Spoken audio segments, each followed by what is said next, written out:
We're live, so it tells you now. But we got one more minute until we actually start. So. N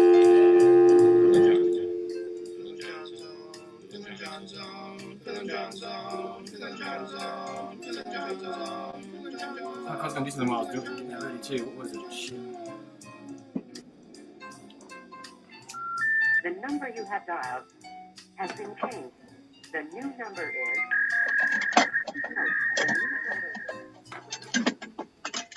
You've gone too long without us. Hello? Hello, I got it. Hello? John? That's it. That's the number. That's the number. Two theme songs, 4 o'clock. No, we're at 4 o'clock, buddy. 4 o'clock. Pack your bowls and stuff your holes, or whatever the next line is. Climb the pole. It's time, folks. Come on! Bill and John Show! Bill and John Show! They're showing up and there's nowhere to go. Bill and John Show! Woo! They're playing so hot that it's melting the snow. Yeah, Bill and John Show! Bill and John Show! Don't know where this will go. Bill and John Show! I know where it's gonna go. It's gonna go back to Austin, Texas. Bill and John Show! You know where it's going to go back? It's going to go back. I'm upset. It's gonna go rotten. It's gonna go real bad. It's going to go back. Okay, we're getting started here tonight. We got a lot of guests tonight, folks. So I got to do a couple really quick shares. Share the page out. I'm going to share when I talk about my friend Sean Shield, who's going to be here in a little while. But before that, we're going to have our good friend, our new friend, Ben Davis Jr., who neither me and Hey, Ben. I know Sean. Sean Shield. I know Sean. Everybody knows Sean from Miles Over Mountains. And hey, you guys, hey, it's Kristen McGlasson, Brian Flick, and Hi, Brian. the Black Barn. Hey, Jeffrey. Always great to see you guys on the feed out there checking in. I think there's a prize. Yeah, there's a prize fight. It was a long day today. It was a long day today, herding emails and checking in with people's opinions and trying to make everybody happy in the world. It's hard to make everybody If happy. you listen to people's opinions, it's not very good, John. Even though I do daily, I decipher the opinions of everyone and go, I'm right. Shares here. I want to share it to the Shoe family real quick. Everybody's good people. Because tonight is a big deal. If you're out there watching, if you're out there, Sean Shield or Ben Davis checking in, please feel free to share the link that you see on the video there. Or the video share the video. It's my page. I haven't gotten more creative than that yet so far. It's Friday, December 17th, 2021. Possibly our last show of the year. It's going to be a hit or miss. Next week is Christmas Eve. I'll be at my dad's house. Might do a quick cameo spot, just real fast. Show you guys meet my dad, whatever. But and then the next following Saturday is New Year's Eve. So hopefully we're doing something fun that night, not on Zoom. But it's hard to say. I know there's a really great show at the Castle Theater on New Year's Eve. Are you going, John? I am a diplomat. I'm going to go maybe. We haven't decided yet. We're going to kind of feel out this weekend, and we're going to feel out Christmas, see how we do. You know, I'm going to be around a lot of relatives and stuff, and then not a lot of relatives, my sister, my dad, and my mom, her mom and dad, that kind of thing. You know, Christmas people, Jesus, all those people are coming over for his birthday party. And we have a big birthday party for Jesus, but instead of a cake, we got him a tree. It's very strange. I don't understand what the correlation. What do you keep saying Jesus for? Because it's his birthday next Saturday. When? But, you know, so they say. Anyway, it's actually just Friday, 4:03. We're going to have a couple musical guests tonight. We're really proud to talk to some people. I talked to my buddy Kirk O'Hara in Hawaii, and he wants to come on the show pretty soon.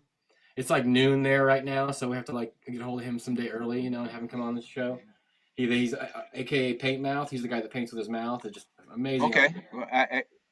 But that will be for a couple weeks. Probably not till next year at this point. Got a lot of guests coming up next year. Lee Osborne, Bill Grady, Corey Lee McQuaid, Billy Strings, Andy Fresco, The Keels, Doug Hagman, Kirk O'Hara, and Phil Strauss, folks. Last but not least, Phil Strauss will be on the show. Brian Flick says, I'm a diplomat. Well, I'm just trying to be a good guy. I'm definitely not trying to make anybody's eyes hurt or anything like that from reading too much or typing too much on the internet. But Hi, Scoop. Lately, Scoop? He's gonna Hi, Scoop. He learned a song about whiskey and cocaine, and he's gonna sing it for us later on.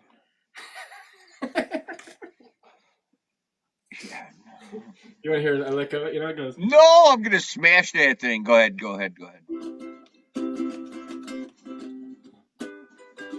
That's it. All right. Now, I played earlier. I was playing really well, and I was singing, and then I tried I'm to sure record, you could. I'm sure I you tried to could. record it, and it was horrible, So, like I said, some new people checking in tonight. Eric Carpenter. I don't know if I've seen you in here before. Very welcome to the zone. It's good to see everybody out Hello. there tonight. Where you're from. Put in the messages where you're from, and we'll give you a high five. It'd be awesome. I'm gonna eat Hey, this gummy John. bear. When is John Hartford Festival? John Harvard Memorial Festival is June 1st through John. the 4th Yeah. at Lawrence County Recreational Park in Indiana. Mhm. Looking forward to it. I saw the first tour went out. Dude, I saw our pavilion today. We have a pavilion. I saw Tom Burkett gave out a nice video of the whole, or maybe you did a week ago. I saw that. Timmy Hurdle did that. Absolutely gorgeous. We got a pavilion, Phil. It's almost as big as the Bean Blossom Pavilion. And it's just for me and you. And maybe Katie Hartford. Katie Hart. Oh, okay, she can go into. She might be all set. She's one of our best. She's one of our besties out there in the world of music and love and life. All right, cool beans. Good friends with the Hartford family. We've worked with them for many years, and we're really excited to get this festival together this year. New location, but we're just doing the best to make it the best we can. Yeah, new location. Stay positive. We're not complaining or anything. Go ahead. We're talking live, but yeah, if Tom needs sign work, hey, go this. You know that already. I mean, in the weeks to come, there'll be all kinds of volunteer information, and you're in with me already, Phil. But if anybody wants to be a part of the family of Hartford and help us volunteer things like that, there'll be plenty of positions to join in that. The video is really great, and you can see my pavilion in the video. It's really cool. I got excited because I saw it was huge. I thought it was going to be like a little tiny lean-to, but it's actually an actual pavilion. You have your own pavilion? We have our own pavilion, Phil. It's the Phil and Jon Zone Pavilion. Pavilion 6 at Hartford Town, man.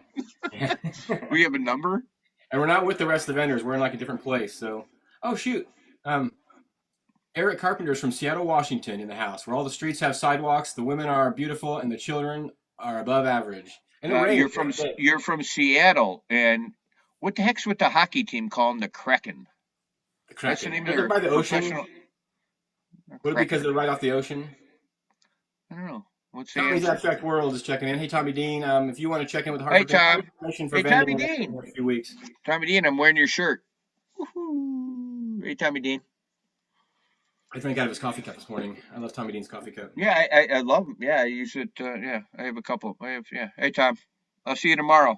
We'll talk. Phil and Jon Zone Pavilion.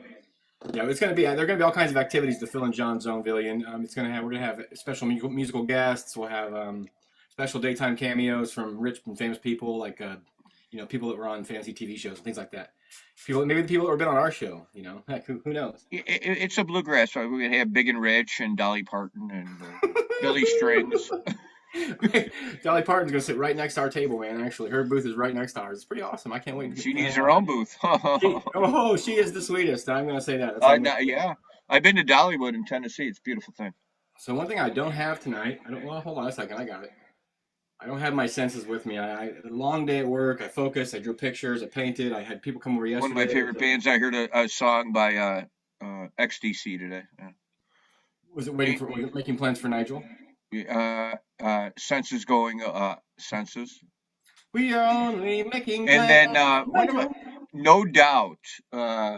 Very good band. A killer band. Right before we came on. I'm Just a Girl. Yeah. What the hell is going on here? Hold on, I gotta refresh something. Oh, everybody's watching it from all over. Hi, Tom Dean. Checking tonight. Shout out to the Shithouse Wire tonight. That's where we discovered our friend Ben Davis Jr. We're gonna bring him on here in a little bit about 4:20. But first, I think we should probably do 5 records. Can you guys even hear that music at all? It sounds great here, but I think like some of it's going out to the. Oh.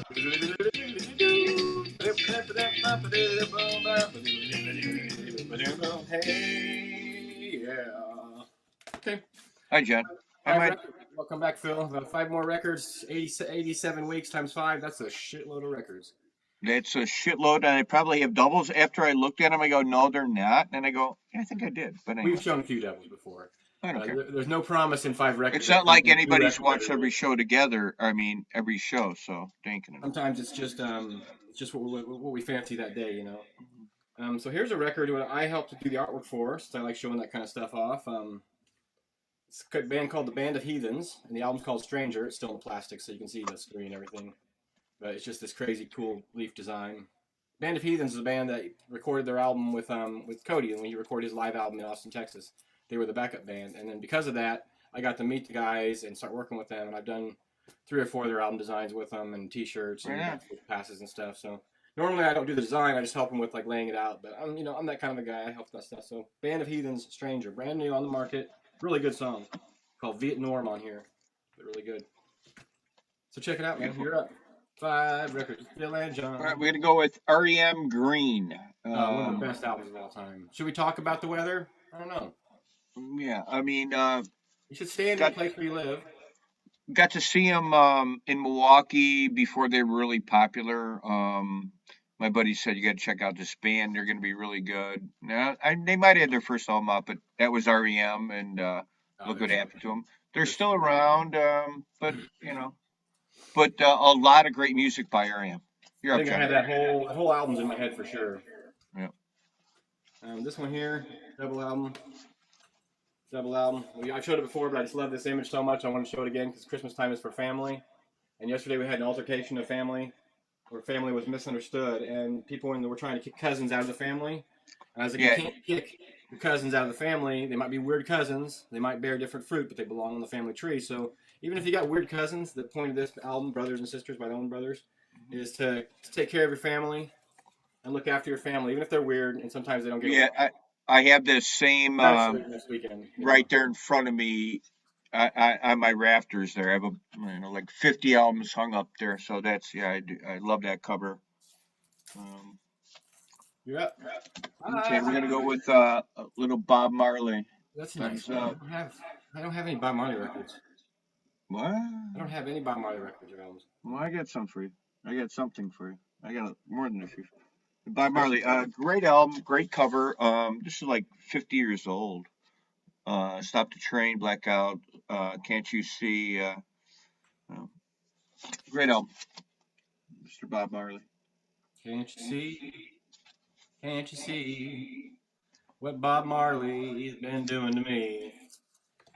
My next record is Hank's Greatest Hits, the greatest hits of Hank Williams. You may think you know who Hank Williams was, but he was a heck of a guy, and I like Hank Williams, man. He had a kind of an attitude. He was an early bad boy. He was probably one of the early outlaw people, outlaw types. Before cowboy movies, before any of that stuff was real. Hank Williams was just out there being Hank Williams, man. He was so lonesome he could cry. Kalijah was there. They had jambalaya. They were setting the words on fire. It's a great album. There'll be no teardrops tonight. Classic country. All the country music came out of his back pocket. One of my a great Christmas album.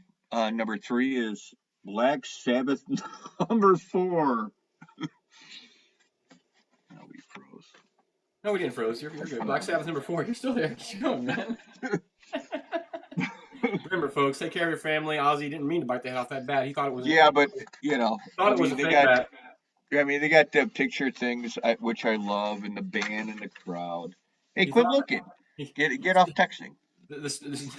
I'm not texting. I got record. The story goes that somebody threw a real. But I love the inserts that are so cool.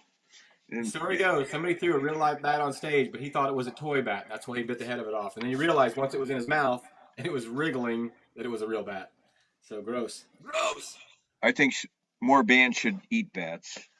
We watched a movie last night, and the bad guy in the movie looked just like Leon Russell. So my next album is this Best of Leon album, which is named. Oh, dude. That's not funny. His name is written out in blue jeans across the top.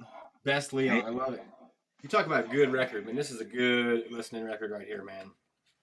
From Tightwire to all of it, man. Just so good. Yeah, Tightrope. Tightwire. It's called Tightwire, Highwire, whatever it's called. Leon Russell, folks. Go listen to some Leon Russell. And the character that played Leon Russell was actually... I've never seen Leon Russell. Who is he? Played by the guy who plays Gollum on Lord of the Rings, Andy Serkis. But he did a good... he was Ghost of Christmas. That's what he was. He was Ghost of Christmas. Here's my number 4 album. It's Leon Russell! High five, buddy. Here's how we think alike, brother. Yeah, high five. Man. That's cool. Enough said. Yeah. Beautiful thing. Andy Frasco sends 2 high fives to you for that one. That was really good timing. Hi, Andy.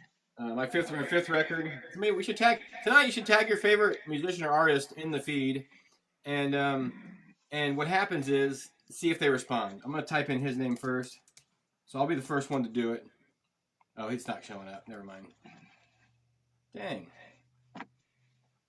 Anyway, tag your favorite musician or artist or comedian or friend in the feed and see if they respond to you. That's like the new thing they're doing on Facebook. See if they respond. I always respond. My fifth album tonight is one of my favorite records of all time. Oddly enough, we've been watching "Get Back" by the Beatles. You know, so we ended up watching a bunch of that. Which did you watch it yet? Which one? Get Back, the new documentary about the making of the album. You know what? I've seen it. No, I have not. You haven't seen it. It's on Disney Plus. I don't know. Do you have Disney Plus? Anyway, I'll send you my password. But it's really good. But this is an album called Sgt. Pepper's Lonely Hearts Club Band. And it's Peter Frampton and the Bee Gees doing all the Beatles classics from the movie. But Billy Preston's on here, Steve Martin's on here, Aerosmith's on here. It's a kick-ass album, really, when it comes down to it. And they all just cover Beatles songs. Earth, Wind, and Fire's on here. Man, it's just a really good album. Sandy Farina, I'm not sure who that is. Frankie Howard. I don't know. It's pretty. Diane Steinberg and Stargard do "Lucy in the Sky with Diamonds." This cool ass disco version of it. Disco Beatles album. I love it. I love it. Philip Strodes. We'll see how long it takes him to respond. Okay, we're gonna go with. I'm gonna go with two. Rick Wakeman and the Who. I'm gonna go a double whammy because I listened to Rick Wakeman and yesterday and the Who. Two sleeper bands. The Who. I'm gonna go with the Who. The Who is not a Big sleeper and band. Beanie. Look at the cats. The Who is not a sleeper band. They roll. They Aw. rock. Let's go. They're not a sleeper band, man. Very sleeper band. When you Who? think Why of do you call great the Who a great sleeper rock bands, you don't think of the Who. You know, you think of Zeppelin. When you think of Woodstock, who was like the main headlining band at Woodstock was the Who. I mean, you had Jimi Hendrix, but it was like the afternoon. Woodstock. I mean, just their collection. I mean, just the Who. The drummer was really cool. I forget his name. Keith Moon. Keith Moon. Moon. Way before your time, John. Yeah, way before my time. I was a little boy. I was there, but but he was pretty much the end of his rope by the time that I got hold of his music. I'm so old. When they played drums, I couldn't hear it. It was in black and white. Oh, you're so old you just couldn't hear it. That's the problem. All right. What? 5 records, folks. 5 records with Phil and John. Every week we show 5 records that we just love. We love records, folks. I'm not rolling a joint. That was just me licking my fingers to see if they were dry. Well, too late now. You're sitting there rolling a doobie. Ooh, twisty. Twist one up for 420, Phil, because it's almost 420. We got a musical guest. No, I'm going to just do a bet. Okay, I'll just smoke it. This is for Uncle Red and his 2 dogs that went away. Uncle Hey, Red. Uncle Here's Uncle Red. We love you, buddy. We hope you're out there. Hey, Uncle Red. Doing okay with the things. Losing a dog is not an easy thing to have to do. Yeah, I think 2 in a week or something like that. Whoops. Okay, we can do that. It's not even 420 yet. It's 417. Kind of jumping the gun tonight. We must be a little anxious, Relax. Last week you were kind of anxious because you had a big show coming up. Was it any good? Which show? Shoe Holiday Jam. Yeah, it was fantastic. Great jamming by the. Was Janice there?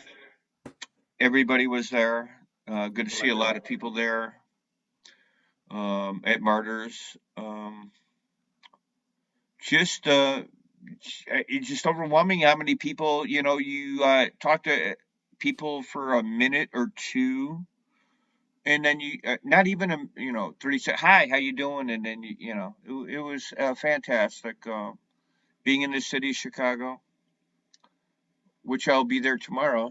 I'm gonna give a little shout out to John Griffin Artwork and hey John, nice artwork. Rumpke Mountain Boys and Miles Over Mountains tomorrow night. I think we have a guest coming up who is playing there tomorrow night. I will be there also. Our guest coming up. First guest coming up is not in the waiting room yet, so we'll wait until he comes in the waiting room before we start talking. Because I don't get too excited. I told him 420, but he's in the waiting room. Well, what do you think? You ever been to a concert and they come on right on time? I'll be right back. I get in my dog. Wait, hold on a second. Where are you going? It's 419, Phil. We got a countdown. Okay. Oh, you gotta get your dog. Go get your dog. No, I'm good.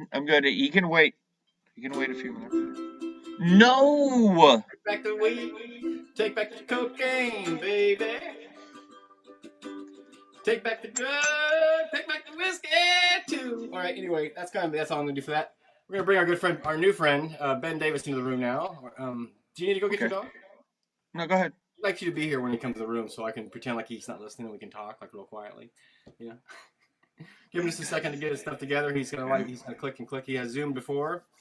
Hey, And so Ben. as he gets in here, he's got his microphone on. It looks like. Hey Ben, how are you, friend? How's it going? All Hey, Ben right. Davis. Good to see you, Ben. Good to see you, man. You got a How are lot of you? fans here in the room tonight already watching. Awesome. Jeffrey My Blackmon, Eric Carpenter, and Kristen McGlasson. A bunch of the shitheads are in there in the room. I think that's probably how we crossed paths in the first place, was the Todd Snyder groups and stuff. You know. Without a doubt. Were What are you you doing doing that? on this show? I'm just asking. He doesn't know yet. Are you feeling okay? I, I'm good too. I have an upper respiratory infection, but otherwise I'm doing all right. Oh Okay. man, you've been traveling a lot. You've been playing a lot of shows, huh? You've been exposing yourself to the elements, or I've slowed down a little bit on the shows, but you know, I played one last night. It was a good time. cool. And where are you out of, Ben? Where are you from, buddy? Jackson, Ohio. Jackson, Ohio. See, you never would know. We just showed something about the Rumpke Mountain Boys. They're from Cincinnati area. Yeah, Familiar yeah, with those guys or not? absolutely. That's cool. First guest from Jackson, Ohio, Phil. What do you think of that? There's not a lot of us here. No, is it a small town? Yeah, I think we got a population of about 6,200. That's a pretty good small. That's not too bad. It's not too small of a town. It's not too big, not too small. That's probably just about right. You know, not too. Yeah, it's great. I mean, we got a brewery. That's pretty cool. Heck yeah, brewery. I love when you got a priority straight. Right. I'm John. That's Phil, and we both are just artists that Hi, Ben. we do festival work. We travel a lot with music festivals, and we didn't get to do that in 2020, so we started doing this show. Just Yeah. trying to introduce the world to more music and show them some cool things that are out there, and they might not come across on their own. Right And, on. Jeffrey Yeah. Blackmon has been calling your name out for months. Yeah, he has, man. I think for every time that he's let you know that he wants me to be on there, he'll let me know too. So Cool. yeah, He's one of our most dedicated fans for sure. And I met him through the Todd Snyder groups too, through the Sunday morning shows and then the shit house. Todd Snyder's? Todd Yeah. Snyder, yeah, Todd Snyder, buddy. Yep. Phil's not totally familiar with Todd, so he calls him Todd Schneider. I've worked with Todd for 11 years, but I've never met him, so this is kind of a running thing on our show with Todd. I think it's a bunch of bullshit. I don't think you even know him. I don't think he's even alive. I think he's a ghost, I actually. had a dream I saw him and met him. Though. He's Well, not a yeah. ghost. He's a purple ghost. Yeah, you just, I've yeah. met him a few times, man. Ah, damn it, Ben. You gave it up now. But I just had never met. So I started working with Todd like 11 years ago, doing artwork and stuff for him. And every time we try to get together and do something together, something just doesn't work out, man. Yeah. Hey, there's Scramble Campbell checking in, and Dustin Despain says Tom Snyder. That's close enough. Tom Snyder. We'll take There that. was a recent article Hey, posted Dustin. about Tom Snyder playing somewhere, and it was Todd, but the write-up was for Tom Snyder. See, and isn't he like a news guy or something like that? And Well, I have no idea. we don't talk to news on here anyway. We don't. That's the only topic we don't cross here is news and politics. So, Right on. but so what's coming up for you, bud? Besides Christmas and New Year's Eve, you got any big things planned? Got a good few shows planned for the beginning of the year. It's starting to take shape, and probably going to start recording another record early part of next year. Hopefully get it out spring, summer. Very cool. Yeah. It always takes longer than we want it to, but you know, we keep making music. That's what's important. Now, I'm not totally familiar with what you do exactly. I watched a couple videos, but do you normally play with a band? Or are you a solo artist? I mean, It's a little bit of both. Lately, it's been mostly solo and duo with my lead guitar player, Ben Irvin. But we had a pretty rocking little combo called the Revelry. That was, that was a good group. Recorded my record Southern Ohio with me, and kind of since the pandemic, we just haven't played. So I never really stopped going out and playing, and it's kind of hard to fit somehow practice and things like that into schedules anymore. So I'd love to play with the band again. I understand that completely. I've been in bands before, and they're hard to wrestle everybody for long periods of time. It can be a challenge. Absolutely. But What do you think, Phil? You got a question up there? You got a question? Your eyes look like you got a question. Are you a Buckeye fan? No, I don't. Not really into sports at all. Every I am. time I say that to It's one for musicians, they me. don't like One for sports. me. I don't. Yeah. I'm not. I don't have too much in the way of sports either. I met a guy last week who said the same Okay, and thing. another thought was Kind of few we to have a far lot of between. guests on that have no paintings. We got to send these musicians a piece of artwork to hang on the back wall. So, I think they're hiding out. so what he's I've, saying is, I'm basically in this small rental for a temporary time, but I've got one painting hanging up. You know, no paintings is serial killer level, so you have to have. I like it. I like it. Yeah, I like it a lot. I was going to say that in the beginning. yeah, you gotta at least have one hanging up. You know. yeah, Serial killer. That's yeah. that is creepy. If you go to someone's house and there's nothing on the walls at all, it's just it doesn't. His It's name kind is not Ben Davis Jr. My ass. He's a serial killer from of. You said you already have an album out, man, that people can Yeah, access somehow. Is it out there? Is it on the Spotify stuff, or can you order it somehow? Or yeah. So I've got a few out, but most recently we put out Roots. That came out in July, and it's on Spotify, Apple Music, however you consume your music. You just search Ben Davis Jr. yep, But yeah, my whole catalog's on there. that's awesome. Well, we'll make a decision if we're going to do that later after we hear you play a song or something if you want to. Yeah, absolutely. You got a lot of people checking in. You got Dakin. How do you see this name? Dakin Bacon. Hudback Hinton. I like that name. That's great. I have to know how to spell it. Scramble Camel from Bacon. Colorado's checking in right now. Eric Carpenter, Justin Despain. A lot of people. Our good friend Brian Flick. I don't know if you ever met Brian Flick, but he's a heck of a guy too. Um, and we just bring musicians on and we talk shit a little bit and say hi and see if they want to play a song. And I'll ask you a question after you're done and see what you think about your answer. And Yeah, there really is no other thing to it. It's kind of we're And if strictly. and at the end of the thing, John asks a bunch of two questions. If you don't pass, then he defriends you on Facebook. So you oh, better okay. get it. There's no defriending, folks. There's no defriending. I don't even defriend my weird cousins that don't grow the same fruit as my family tree. All right, folks. Our good friend Ben Davis is here. We're gonna let him Ben, have the taste kill for it, Ben. and give it a give. All right. This is Roots, the title track of my last EP.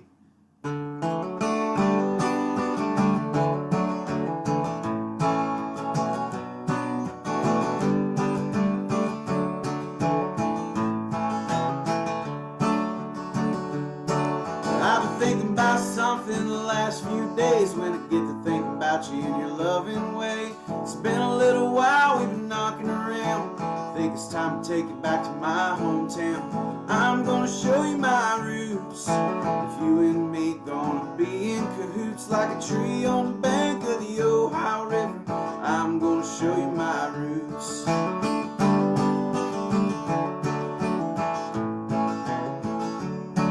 Did I tell you about the time I wrecked my bike and I got this scar on my lip? Or when I cast my line into the old spillway on my first fishing trip?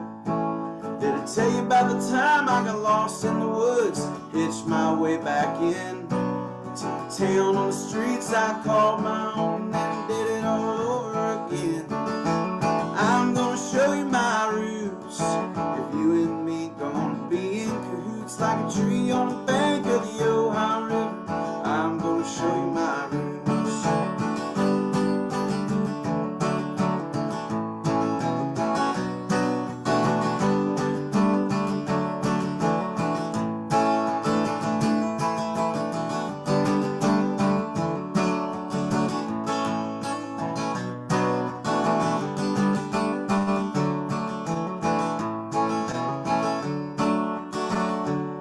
Right there's the chapel where my folks got married. Up on the hill my grandpa's buried.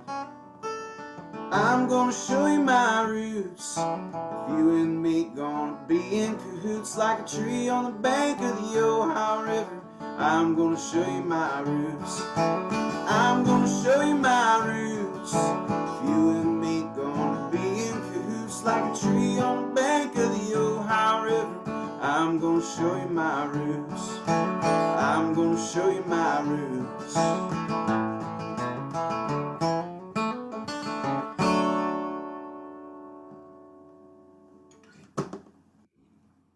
Wow, that's real nice. That's real nice, Ben. Yeah, everything I checked out, I really enjoyed. You got good style there, bud. Hey, you've been playing a long time. Yeah, I've been playing since I was about 14. I've been performing now. I'm 31, so Oh, definitely, I didn't ask you how old you were, but that's cool. You can tell. definitely claiming the years. Well, if some people think, that I'm only 17 years old because of my beautiful figure and youthful face, so I have to, make sure they know I've been playing more than 3 years, man. Well, I understand that completely. It's happened to me at times too. There's always a they look at me and go, I don't know. But then I had somebody the other day guess my age older than I. Oh, that's rough. Not my favorite thing that happened in the last. It's happened to me too. No. Sounds real good, man. If you feel like playing another one, why don't you go ahead, and then we'll get back and Yeah, talk a little more after you're comfortable there, bud. Appreciate it yeah. now.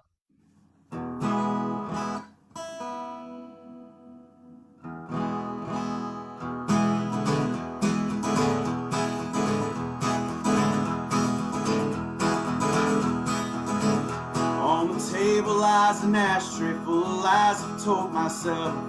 Proof I'm not as strong as I say. And everybody knows they're detrimental to our health, but we're still telling lies every day. I don't know what you're thinking about this rough life I lead. I know you turn a blind eye on me, and I surely realize, darling, I'm no prize. Girl, you're settling for me. Please don't tell me that you're lucky, that I'm everything you hoped that I would be. Yes, I'm gone half the time and the other half you're crying. Girl, quit your lying to me. Well, I can't hold a job on account of my pride.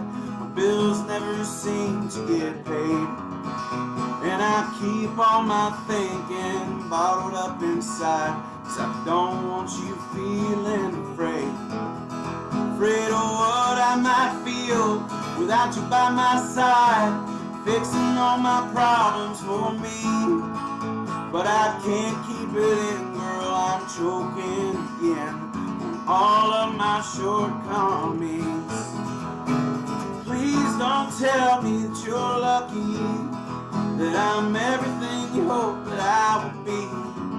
Yes, I'm gone half the time and the other half you're crying. Girl, quit your lying to me.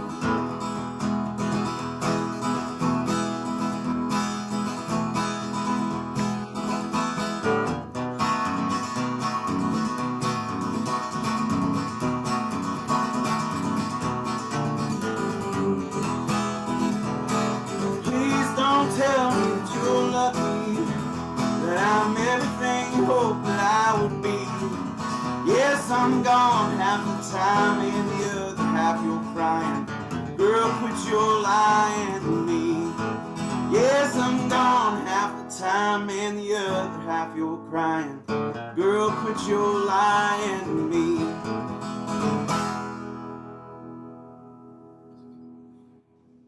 Yeah, I'm a fan, Ben. You sound good, dude. That were good. And these That are sounded original really good. numbers. These are songs you written, right? Yeah. These are Right on, great. Ben. These are good songs. Yeah, I really enjoy them. I'm getting a lot of love from the whole group over there. They're all sending up hearts and everything. It says They're the BDJ best, rules. man. Somebody says BDJ rules. You got your name written on a tunnel up in Seattle someplace, or up there Someplace. in Rose City. That's awesome. Yeah, very nice, man. What kind of guitar are you playing there?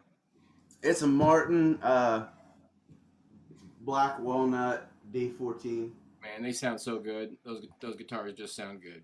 It's cool, man. It's a really neat guitar. I just got it repaired after having it, in the case hidden away for like a year and a half because I was afraid of how much it was going to cost to get it fixed. And Oh. $30, man. For Thirty what? dollars in like a couple days, and it was done. What did you have fixed on it? Well, I took it in for a neck reset, which was going to be Uh-huh. $200 or $300, but apparently in this joint, they put a bolt in here, with some glue, and then Okay. once the glue dries, they remove the bolt, and it just wasn't holding. You know, the glue wasn't holding, so the dude just put the bolt back in and All right. fixed it. Well, all Yeah, right. Sounds good. I got no complaints, man. It sounds really good. Everybody says it sounds great, man. right on. That's wonderful. Now, every guest we have on our show, I kind of ask the same question, right, Phil? Is it getting old yet, or is it always interesting? I don't know. Yes, it comes in seasons, man. So, I've almost quit so many times. yeah. Did when you were little, you're only 31, so this may date you a little bit because it'll tell you because everybody tells a different song. But when you were little and you were like wherever you were at and you remember the radio being on or some a song being played in the background, and it was like the first song you remember like when you were little. Do you know what that was? You think, or do you have a memory of that? No, not really. You know, my parents told me I really liked Achy Breaky Heart. You know, they told me that. Trying to hear that in your voice just a little bit. Yeah. Yeah, yeah, they told me I would dance to it and had this whole thing going. That was, but also, yeah, Baby Likes to Rock It Like a Boogie Woogie Choo Choo Train by the Tractors. See, That song. that's awesome. So like because That one was probably my first one. when we're young, especially people who grow up loving music and playing music or being around music, that stuff affects us when we're little. It makes us it changes us. I remember radios being on in my grandparents' house, just being a little kid and asking what it was about, what was going on. Oh yeah, I'd be yeah. I talking. mean, I was always really interested in music. I think in like third grade, I wrote an essay about Kiss, you know, and just just I had all kinds of I weird wonder how the fascinations teacher with all reacted to that. Yeah. I got an A, man, in but even better, I got, good old pat on the back from my dad when I got home, you know. Nice. For representing good stuff. Yeah, that's cool, Yeah, man. he was just like, I had no idea you knew so much about Kiss. But then we just talked about music, and he'd give me CDs, and a lot of my musical influence came from him. And then, You play Stuart music? Hansen. No, my dad did not play music. He sang. You know, he had a bunch of karaoke Excuse me. equipment around the house, and like lights and the smoke show and all that stuff. And Friday, Saturday nights, he'd be back there singing with the lights on and have his friends over. You know, it was a cool thing. And when he would be at work in the summertime, I'd sneak in there and turn it on, and I'd stand in there and sing for like 8 hours. And then before they get home, I'd have everything back where it needed to be, And that was really probably super influential, that phase of my life. But Oh, sure. That's just to be able to have all them words and and the equipment right there to play with. That's awesome. Yeah, for sure. yeah, without a doubt. Definitely. Yeah, you sound great, man. You said you got another album you're working on. You're recording. Are you recording or writing it right now, or? Yeah, writing it, and we'll probably start recording in January or a little after. That's what we're figuring on. That would be a good way to spend that part of the winter, man. Because here in the Midwest, Absolutely. we know about Midwestern winters, and you're pretty much right alongside of me. I'm Decatur, Illinois, so we're just straight across from each other. Oh yeah. And old boy down here at the bottom in the Phil Zone, he's way up north in the great city of Chicago area, greater Chicago area, we'll call it. They get a little snow. I'm 50 miles north of Chicago. Okay. No, you're not 50 miles north of Chicago. Okay, You're 42. You're south of Chicago. I think you're like west of Chicago. No, west. Excuse me. Excuse me. I'm in You're Aurora, Illinois. But anyway. the home of Wayne's World, Aurora, Illinois. That's where Phil comes Yeah, from. Wayne's World. Yeah, Aurora, Illinois. That's how I met him. But I'll be in Chicago tomorrow night. I called into a cable access TV program. That's how we met. No, not really, but Well, pretty much. What is 87 weeks? I met you 88 weeks ago, pretty much. You wish. You wish. We've been friends for a long time, buddy. Almost 10 years. Not as long as you think. No. So yeah, we really appreciate you being part of our show. If you want to play another song or if you want to say anything to the folks at home, let them know, tell them a joke or anything like that. We open the stage to you at this point. Yeah, I mean, I don't know too many good jokes, so I'll play another song. We love that, Ben. We really appreciate it, you guys. Ben Davis Jr., please check him out, folks. Buy his records, follow him on Facebook, stalk him, get his mother's maiden name, all that kind of stuff, and check it out, man. Yeah. Thanks, Ben. Thank you. This is one that will be on the new record. It's called Keep On Climbing.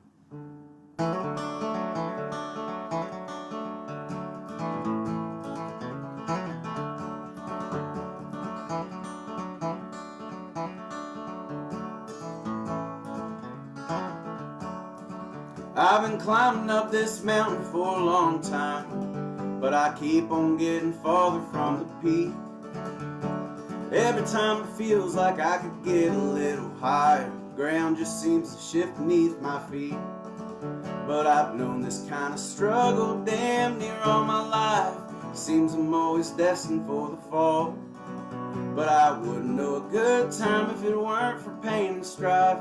Keep myself climbing through it all.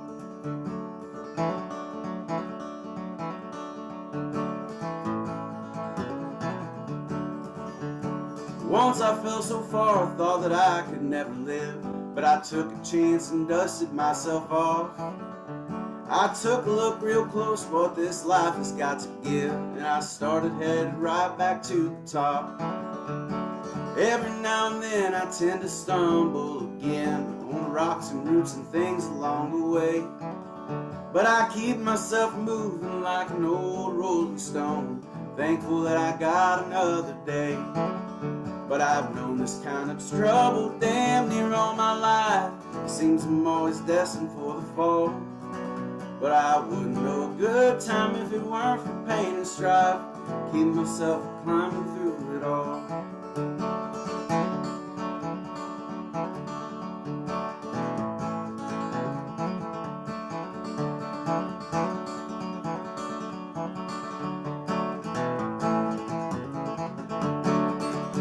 I've known this kind of trouble damn near all my life.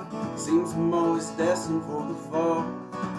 But I wouldn't know a good time if it weren't for pain and strife. Keep myself climbing through it all. Keep myself climbing through it all.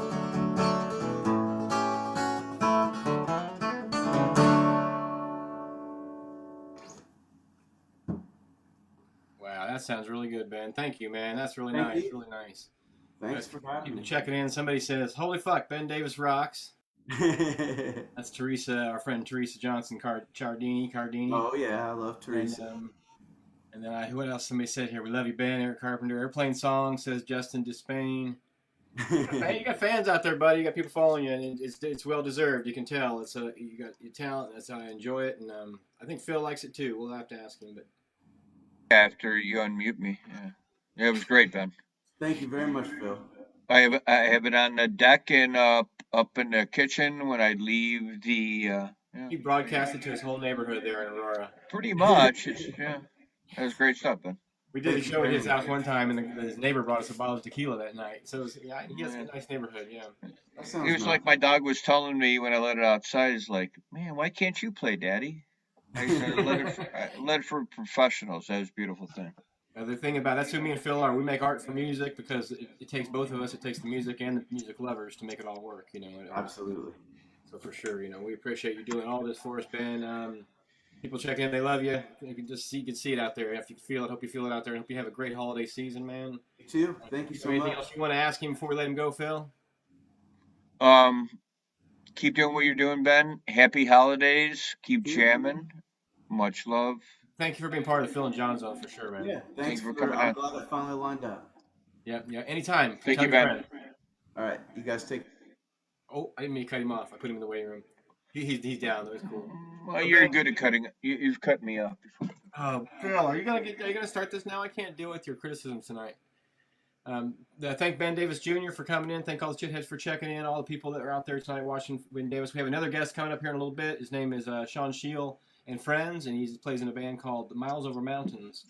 And so we're gonna do that real short. Wait a minute. And friends too.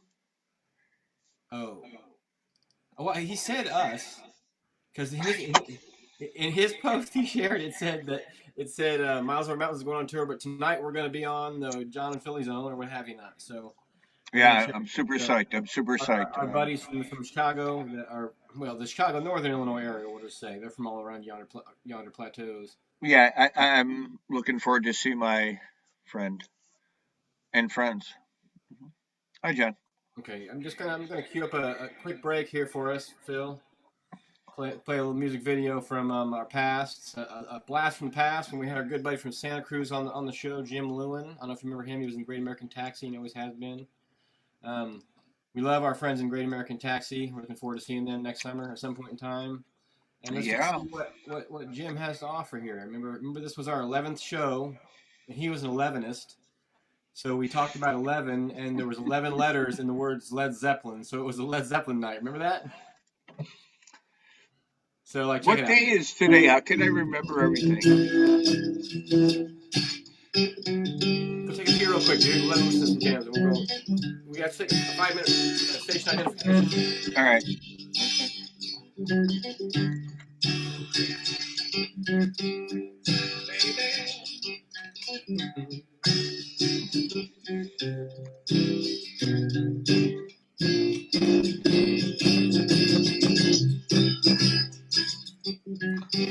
Yeah.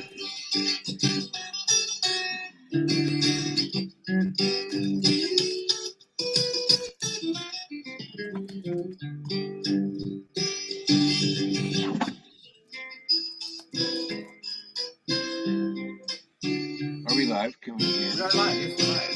Oh. Watch the video, okay? Come on. We're talking on the video. Oh, I didn't know that. But Okay.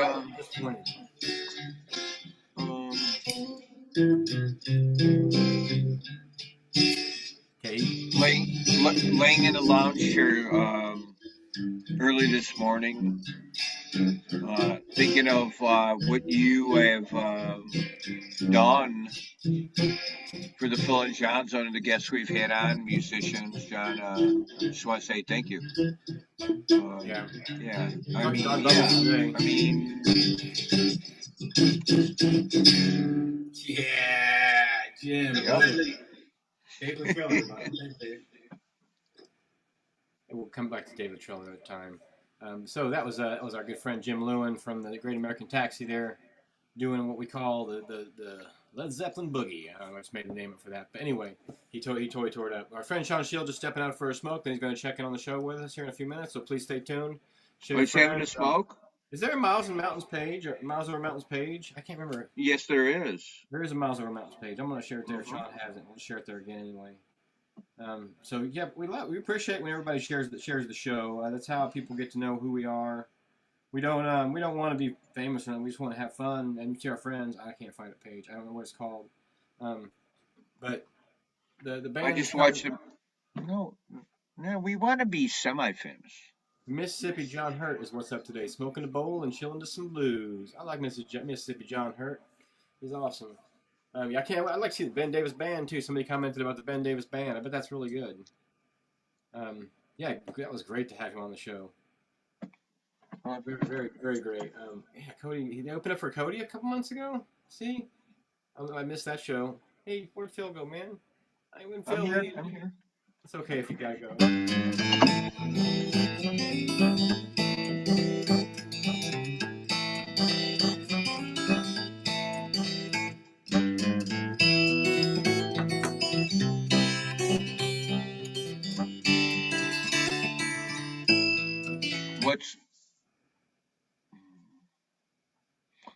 What's with the RV spots? I don't have any information. I just draw the pictures, man. I'm just an artist. I just had to say that because I'm getting Do you have an RV? Because all the electrical RV spots are gone, I think. Well, don't give me that. Dude, don't give me that. You had to be on your toes, man. The tickets were on sale. Now, we talk about this? I don't know if we're talking about this. We're talking about the John Hart Memorial Festival, Lawrence County Fairgrounds, June 1st through 4th in Indiana. Next spring, early summer, in June 1 through 4. Come see Phil and John at Pavilion 6. It's like a drug, dude. You gotta We're gonna have but think about it. We have a long time to plan how we will decorate the whole pavilion, and we'll try to bring Don Bubbles with us. You know what? Well, Bubbles is going. Hell yeah! Bubbles should definitely be there. Not definitely. He's there. I'm sending the message right now. It's not even a question. And there's a lot of people who've never been to John Hartford. Anyway, I just sent the message to make sure Bubbles can get into it, because I want Bubbles to be part of the festival too. Because if we're there and we're together and we have a pavilion, we could have half of it could be like the hangout shack for Don and our stuff and all the art and a big gallery space. Because the pavilion you can have, it's going to be awesome. I can't freaking wait. I might even drive over there and just check it out. What, number 6? Pavilion 6, man. Yeah. You may show. I could show if I could show the map, man. While we're waiting for Sean. Might as well, right? Let's see. Hey, you keep talking there while I look for it, okay? All right. What's everybody doing on Friday? Found it. Well, that was good. So like, oh man, let's look at this. So like up here is Hartford Town. This is where the main stage is right here, and then you've got like the secondary stages right here. This is our pavilion right here. Is it all? I see all the green grass. Is the other stuff algae or what? Yeah, this is algae. This is all algae and creek bed. No, that's all woods, dude, and the woods are filled with bike trails and stuff. It's gonna be a neat place. I'm pretty stoked, honestly. And come see us at Pavilion 6, the John Hartford Memorial Festival. We'll have all kinds of kick-ass high fives for everybody. And I'm What are they excited. gonna do? We're gonna give high fives, man, for free. I'll have stickers and Philly paint records. We'll have posters. We'll be painting and we'll be making art. We'll have a gallery set up. It'll be really nice. Imagine setting up the whole space of the pavilion like a big art gallery. Oh no. I have to get the visual of the whole thing, and then I'll tell you how we're gonna do it. So just relax. It's a pavilion. It's like a rectangle. So figure that out in your. I don't have any With a footage. roof on it. With a roof on it and probably electricity. I hope. We'll see. Well, but hey, we're gonna do what we have to do. I just got the thumbs up for the bubble guy. That's Don Black, guys. Oh man, Hi, Don. let's try to bring him into the situation. Hi, here. Don. Hi, Texas kid. I love Don Black. He is one of the most Oh, incredible. I people. love him. I don't talk to him enough. If you're at a festival, He and lives you in see him, Texas. Hey, what's going on with Blue Ox, man? It's a festival up in Wisconsin. We just have to get in the cars and drive up there. I had to figure out how we can tie some our easy ups to the top of my truck, maybe. Figure that's how we could do it. Like if we could take all of our stuff, if we could put our easy ups on top of the truck. Yeah, no stuff on top of stuff and no trailers. Well, stuff on top's good if it's not. Listen, trust me, we'll make it fit. We take the tops off of the easy up, so it's just the racks. You can trust me. Anyway, don't worry about it. You'll be fine. Jimmy Mead, what's up, Jimmy Mead? Hey, Jimmy Mead's checking in. Jimmy Mead, I've been drawing pictures, man. We're gonna see something Jimmy tomorrow. Mr. Lee? Jimmy Mead, MEAD. He's a friend of ours from Pekin, Peoria area. Oh, okay. You don't remember anybody. It's not your fault. It's okay. It happens to the best of us. But yeah, Don Black, I just got the thumbs up from Tom Burkhart, so we'll get a hold of you about bringing bubbles to the John Hartford Memorial Festival. It will be slick. Literally, it'll be really slick because there'll be bubbles everywhere. One of the favorite things that happened last year when we were at Shoe Fest was when we were with Don Black, and they played that Pink Floyd album. It's pretty incredible. The things that we get to experience. What are you thinking about right now? Inside Phil's brain, what's going on? I see the wheels turning. Well, how much I have a good time with Don Black and his crew, Darren and the ladies, and he's a good soul, a great person, and yeah, good stuff. I totally agree.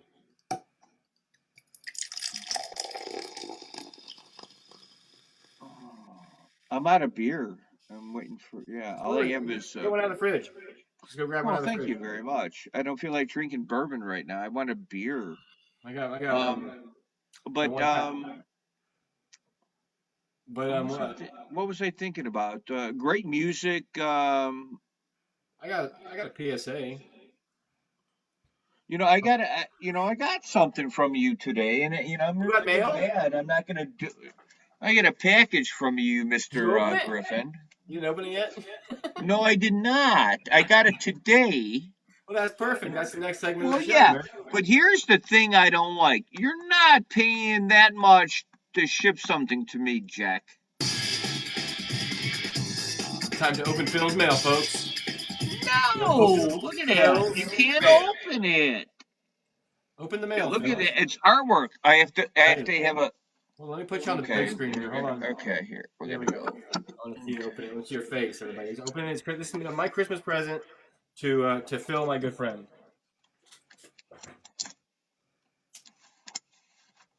It's a piece of artwork on the box.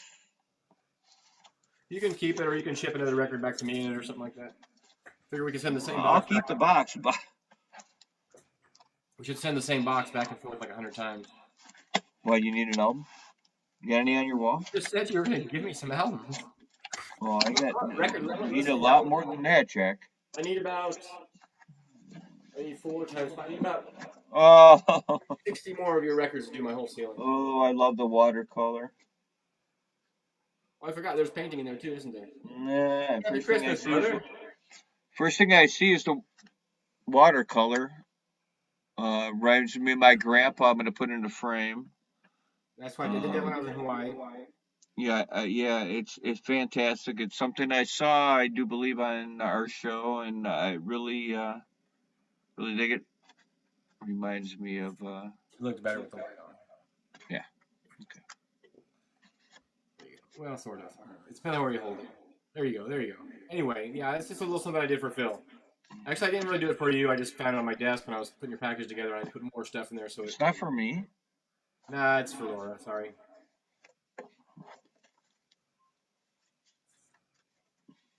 What else did you find? You're not very exciting to. You're not really watching you open it because you're just. Well, I'm seeing the stickers. I see what. Yeah, I see everything, and Todd Snyder's. Thought you'd dig that, man. You don't understand. Yeah, yeah. I saw it at the door today, and I'm like, finally, your name's on the album too. But finally, I got something in the mail at the door that wasn't Laura's from Amazon. It said Phil Show. That's cool. Good. Well, I'm glad you did because I thought about you when I got that. I had an extra copy, and mine's autographed, but yours isn't, unfortunately. It's okay though.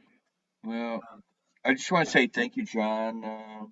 But don't thank me yet until you listen to it. It might have been in the sun actually, so be careful. It was kind of sitting on my top of my stereo, and it was like the sun was shining on it the other day. And that's right before I sent it to you, so we'll see. No. Okay. No. Let's get down to the business. When I went and picked up some of my Christmas decorations out in front from the windstorm that we've had, wow, that was intense for the last couple of days. Real quick, let's talk about our next guest is Sean Shield coming in from where he's coming in from. Let's go ahead and bring him in the room now, Phil. Sorry, not to cut you off. Like you said, I'm good at cutting you off. I'm gonna bring Sean in the room now, as he persists to named here.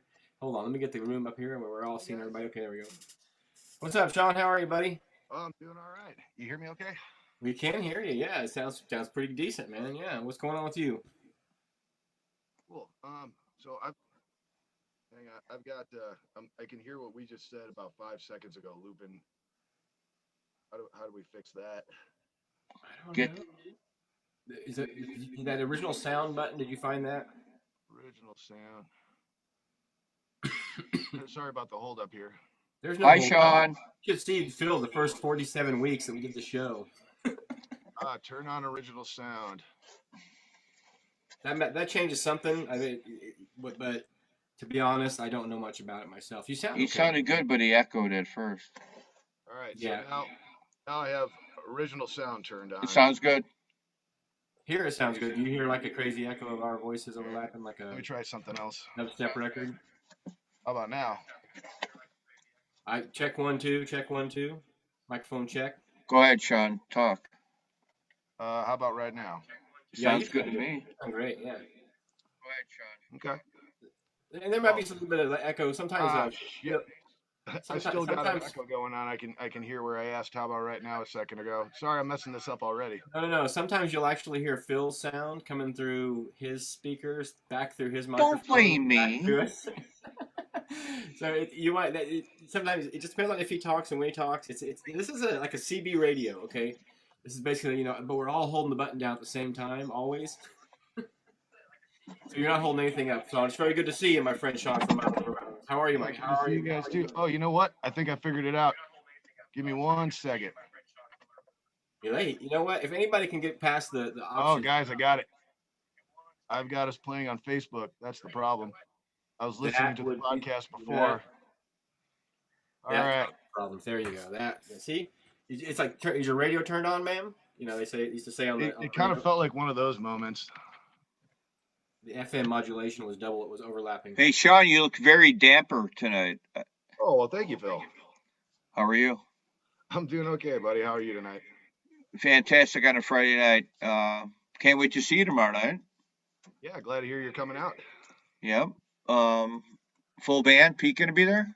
He's gonna be there. So our banjo player Pete, as some of the folks might know, he and his wife Jackie just had their first baby, little Yeah. guy named Ryder,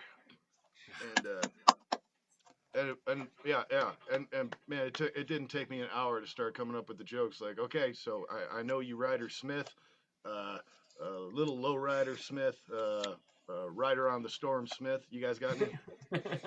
No, Oh I don't. yeah, okay, for sure, yeah. That's really awesome, Pete out there. Congratulations, buddy. That's really really awesome, man. I love that guy. One of Yep, my yep. We're very happy for Pete, and it was he joined the band back in May, and it was kind of an understood thing at the time that when the baby came, he was gonna kind of hop off the road for a couple of months. So he's on daddy sabbatical, but when we're playing in Chicago, that's an exception to the rule. yeah. It's Yeah, pretty, I'm pretty cool. really looking forward to see Rumpke and Mom and Sean Griffin artwork. And I've not seen the full band.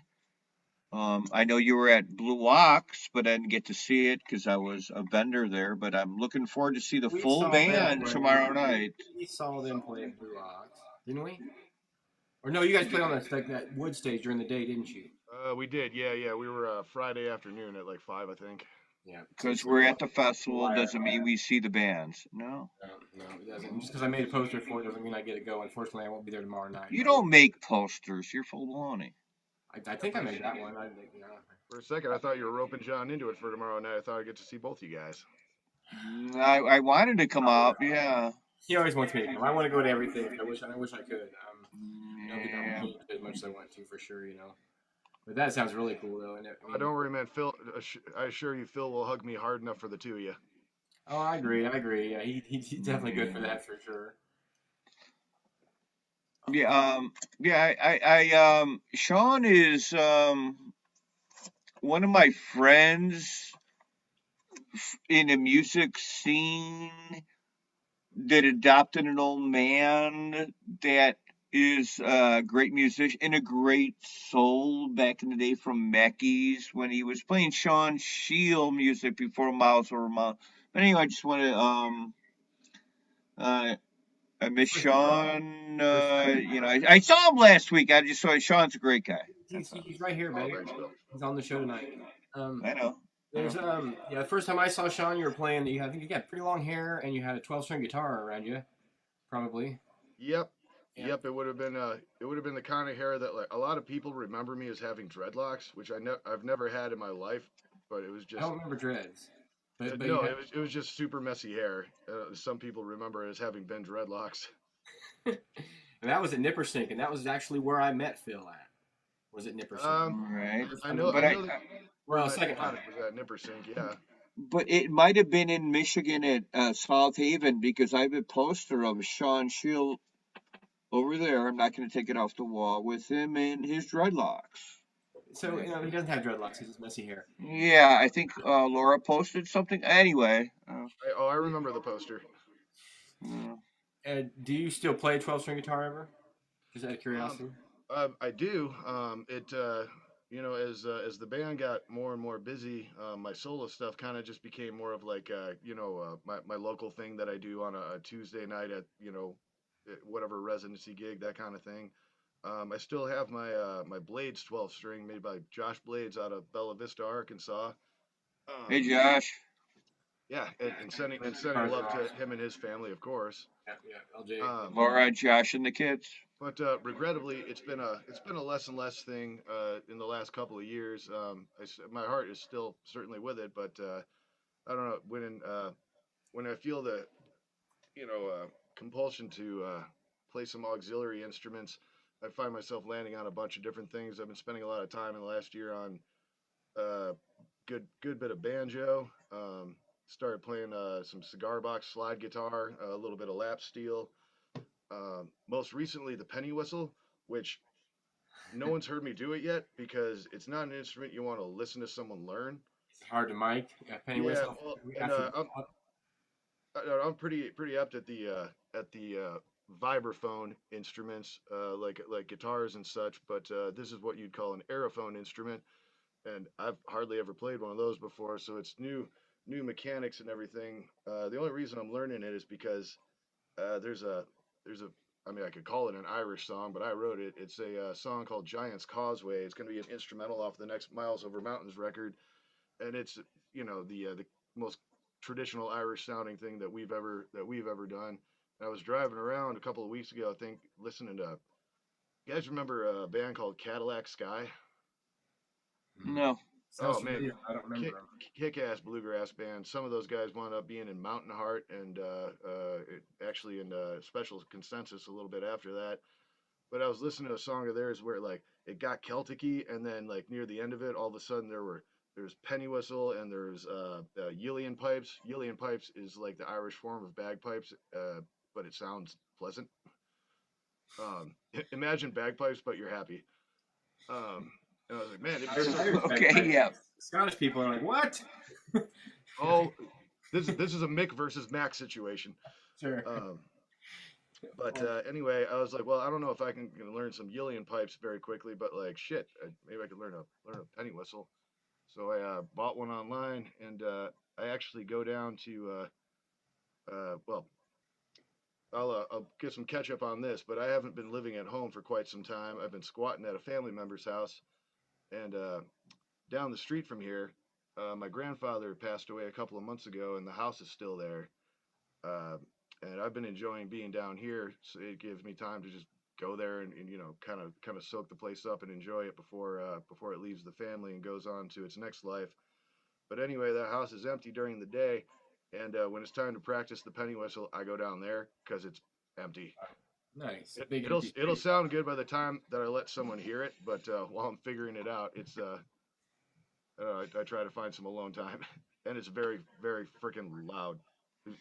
Well, I can't wait. It sounds like you're just a multi-instrumentalist. You listed at least 7 instruments just now. I think that and that you even touched. You didn't say mandolin at all. That's what you've been really No, dedicated to. mandolin is number one. Yeah, these are all the auxiliaries. I play about 10 or 12 different instruments, and I teach on about 7 or 8 of them.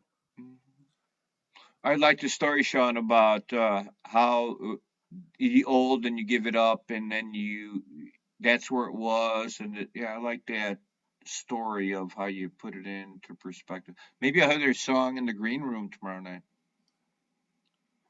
A song in the green room, He not on penny whistle. was gonna say, you basically just say he's not gonna play the penny whistle for people like Wendy. Hey, John, is Miles Over Mountains going to be at Hartford? This I year? haven't got that information. Have they contacted you? You can tell me that part. I mean, If Miles Over Mountains was going to be performing at John Hartford Memorial Festival this year, I would not be at liberty to divulge it. that's No. exactly he knows the legal So- line, basically. Phil. So whether I was or wasn't going to be there, couldn't say too much about it. I'll see you there, Sean. Right now, it's mum's the word. Whether or not you're going to play. Mom's the word. Mom's the word. For sure, no, that's an exciting one, and we hope you can attend either way. That's everybody that's involved, Well, I've seen you at John Hartford before when your I'm band saying was not literally as playing. much as I can. Yep.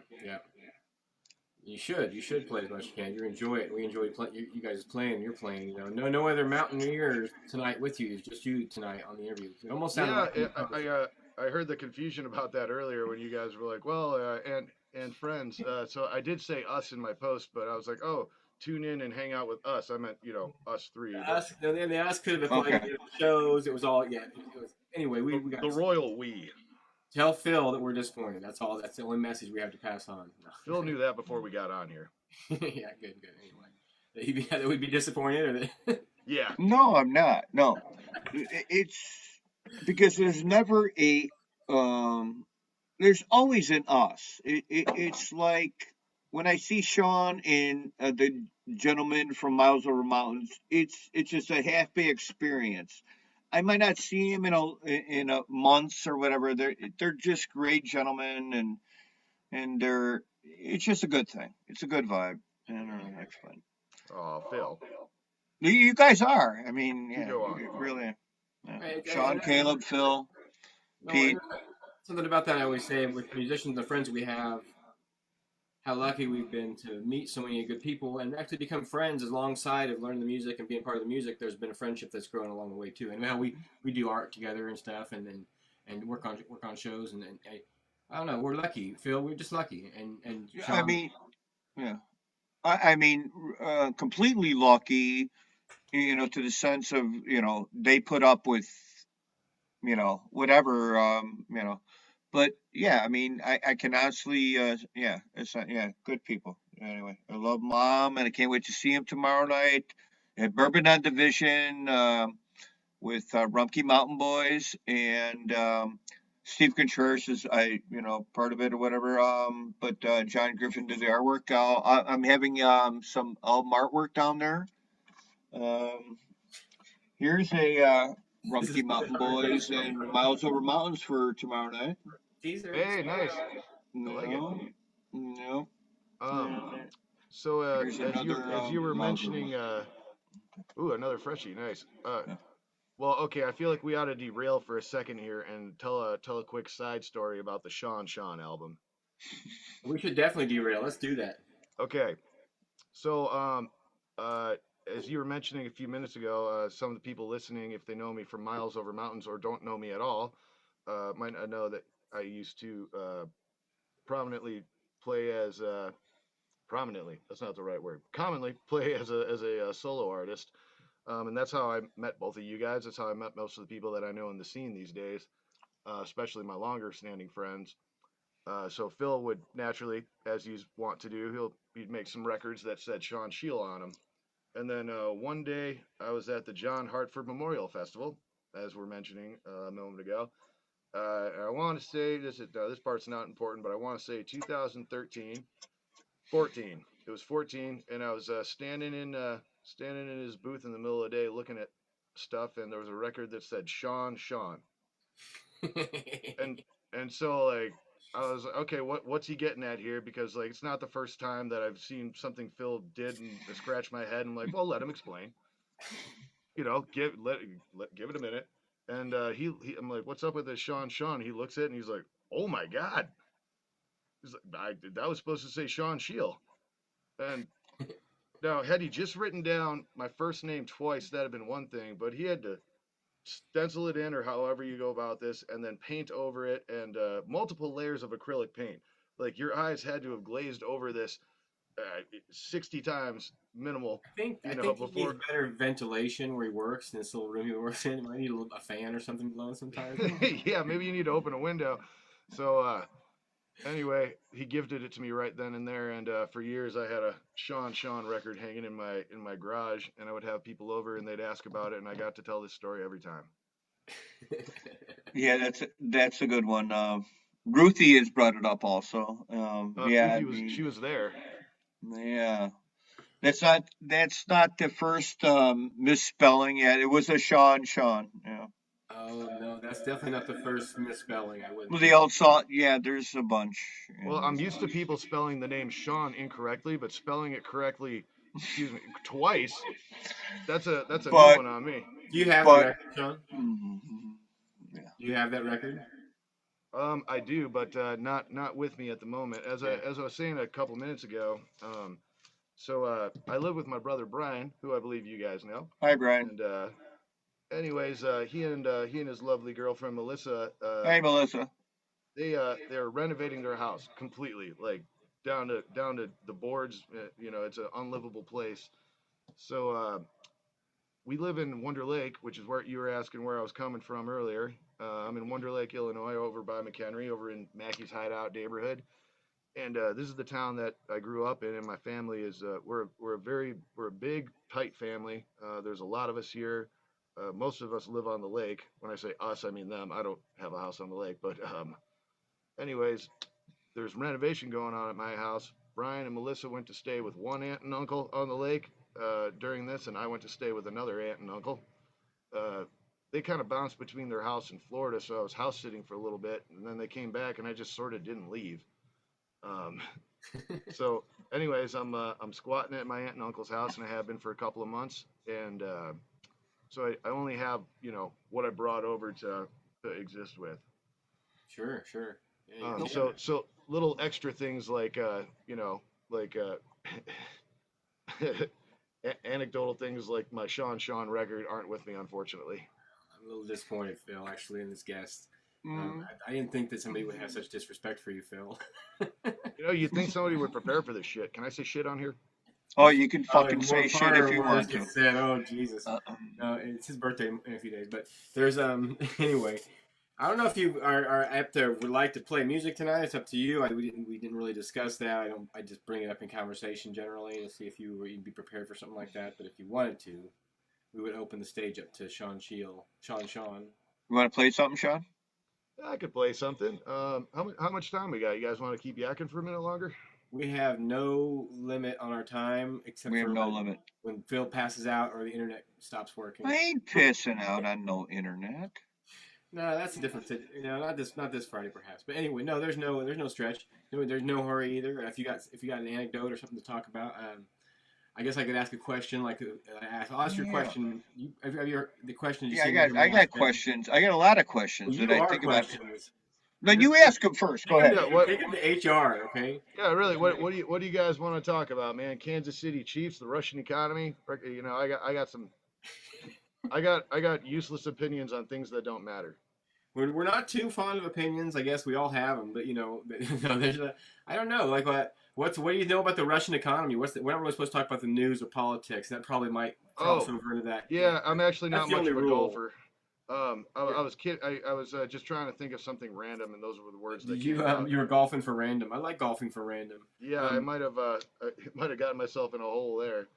Um, Tiger Woods is back. We could have Phil do sports, but he likes to do sport. He got given 1 minute to talk about sports on the show. well, here, since Phil's gone, let's see, a couple things I was hoping to mention today. Please. So, in Miles Over Mountains World, we were fortunate enough today to be able to announce our inclusion on this year's Summer Camp Music Festival.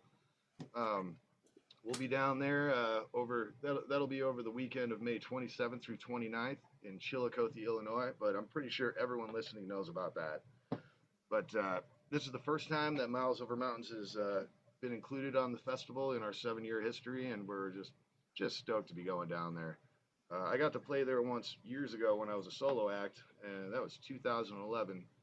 And at the time, I certainly expected to be coming back there a little sooner than 11 years later, but nonetheless, glad to be going. And looking at the lineup, like, holy shit. There's great lineups we go on everywhere. Sometimes I get almost a little jaded to it. Not jaded to it. Sometimes I just get used to it, but sometimes step away from it and remember how special it is that you get to rub shoulders with folks like these. Where is this at? Summer camp. You talk summer camp. I just left the room. No, not summer camp. You Phil, can't go Phil there. has never been to summer camp. Not yet. He has not been there yet. Phil's never been to summer camp. No, I have not. Okay, all right. So this is the first year for Miles Over Mountains, and I know. I was excited for you guys. Yeah, I saw that. I'm being a smart ass as always, Sean. I'll let you talk. Go ahead. Oh, no worries, buddy. But how about that lineup? So, Pumpkins, right? How do you guys feel about the Smashing Pumpkins inclusion I on love there? Smashing Pumpkins, man. They're great. Okay. Band. Okay. I heard a cover of the song 1979. I love all the music that's there, but you can't see it all, and it's got to be the right vibe. It's got to be the right venue. I heard a cover of 1979 today by a band. I have to. I want to see Miles Over Mountains at Most Blue bluegrass Ox. seat. I want to see him at. This guy. Yeah. I want to hear what Griffin's got to say. Now, first Okay, of go all, for you it. could have seen Miles Over Mountains at Blue Ox, but somebody had to make money so he could pay his bills. Ugh. Well, We were probably watching Don's stand. It was a long story about Popeye and. yeah, you were deep in the woods. But so what was I saying?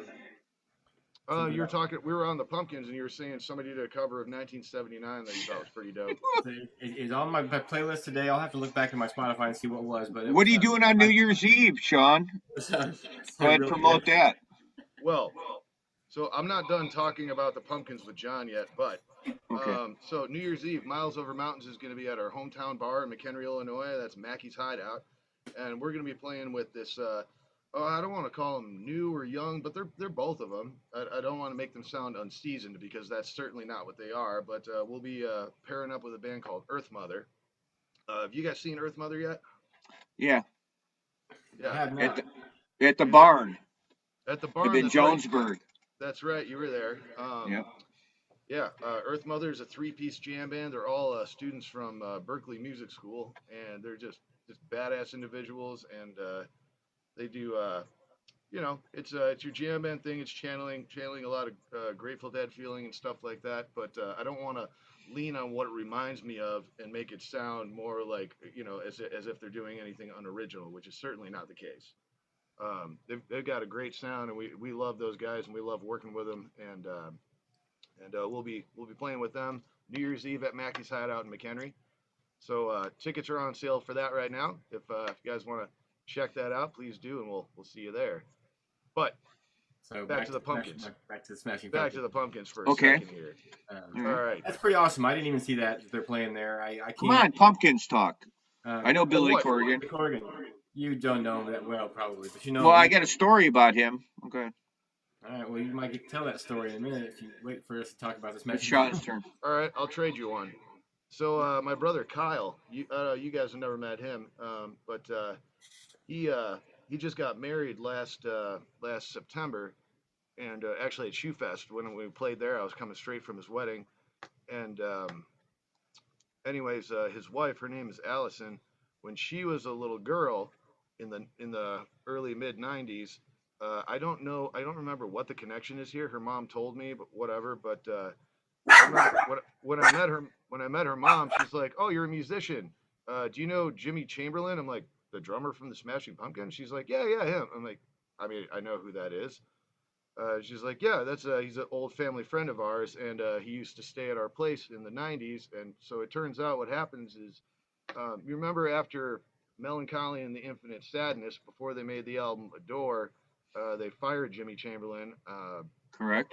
Over what isn't what we're here to talk about, but and I don't know the ins and outs of it entirely. He's I'm back sure in the band now. yeah, as he ought to be. There's nobody out there like him. But anyways, they're all Chicago guys. And anyway, when she was a little girl and her family was living in Chicago, he was a family friend, and we got fired from the Pumpkins. I would have thought he would have had more options or something. I don't really know how record sales work, but either way, he needed somewhere to go, and he was squatting at their house. So for a few month period in her young life, she would wake up in the morning to go to school, and there'd be a Smashing Pumpkin sleeping on her couch, and I don't know. That's just a funny one. And I remember her mom was like, "Oh, he'll be at the wedding. We'll introduce you guys. You guys can jam." I'm like, "Please don't make this weird." So anyway, that's my my random family connection to the Pumpkins there. Well, I went and saw the Smashing Pumpkins in 1991 or 1990. I got. Oh shit! They opened up for the Pearl Jam, who was opening up for the Chili Peppers that night. Okay, and we were downstairs before the show. Three wildly different bands, by the way. There's a little arcade below the Redbird Arena. There's a little game room down there. They had pinball and like video games and stuff. So we went down there to kill time because we got there way too early. And as we're playing pinball, Darcy and Billy and James come in and we start playing video games just in the room with us. And then we all end up playing pinball together and playing video games together before their show. And it was the best show all night, but people didn't know who they were at all yet. So they kind of got like the shit response from people. Like, I mean, even Pearl Jam that night, honestly. When Eddie Vedder came out and he was swinging the microphone around, people were booing him. They were just there to see the Red Hot Chili Peppers that night. It was too like crazy of a night. You know, the Smashing Pumpkins were still pretty brand new, I would say. We were listening to Gish and with the first and second album, I guess. Yeah, and, I'm guessing Billy had hair at this point. Billy had long hair, yeah. This is and Billy Darcy with was in the long band. hair. Yep. And Darcy was in the band, so you had like the original formation of it basically. And so we got to play video games with them, and then we didn't even think about like asking them for anything like pictures or autographs or nothing. It was just that memory of doing it, you know.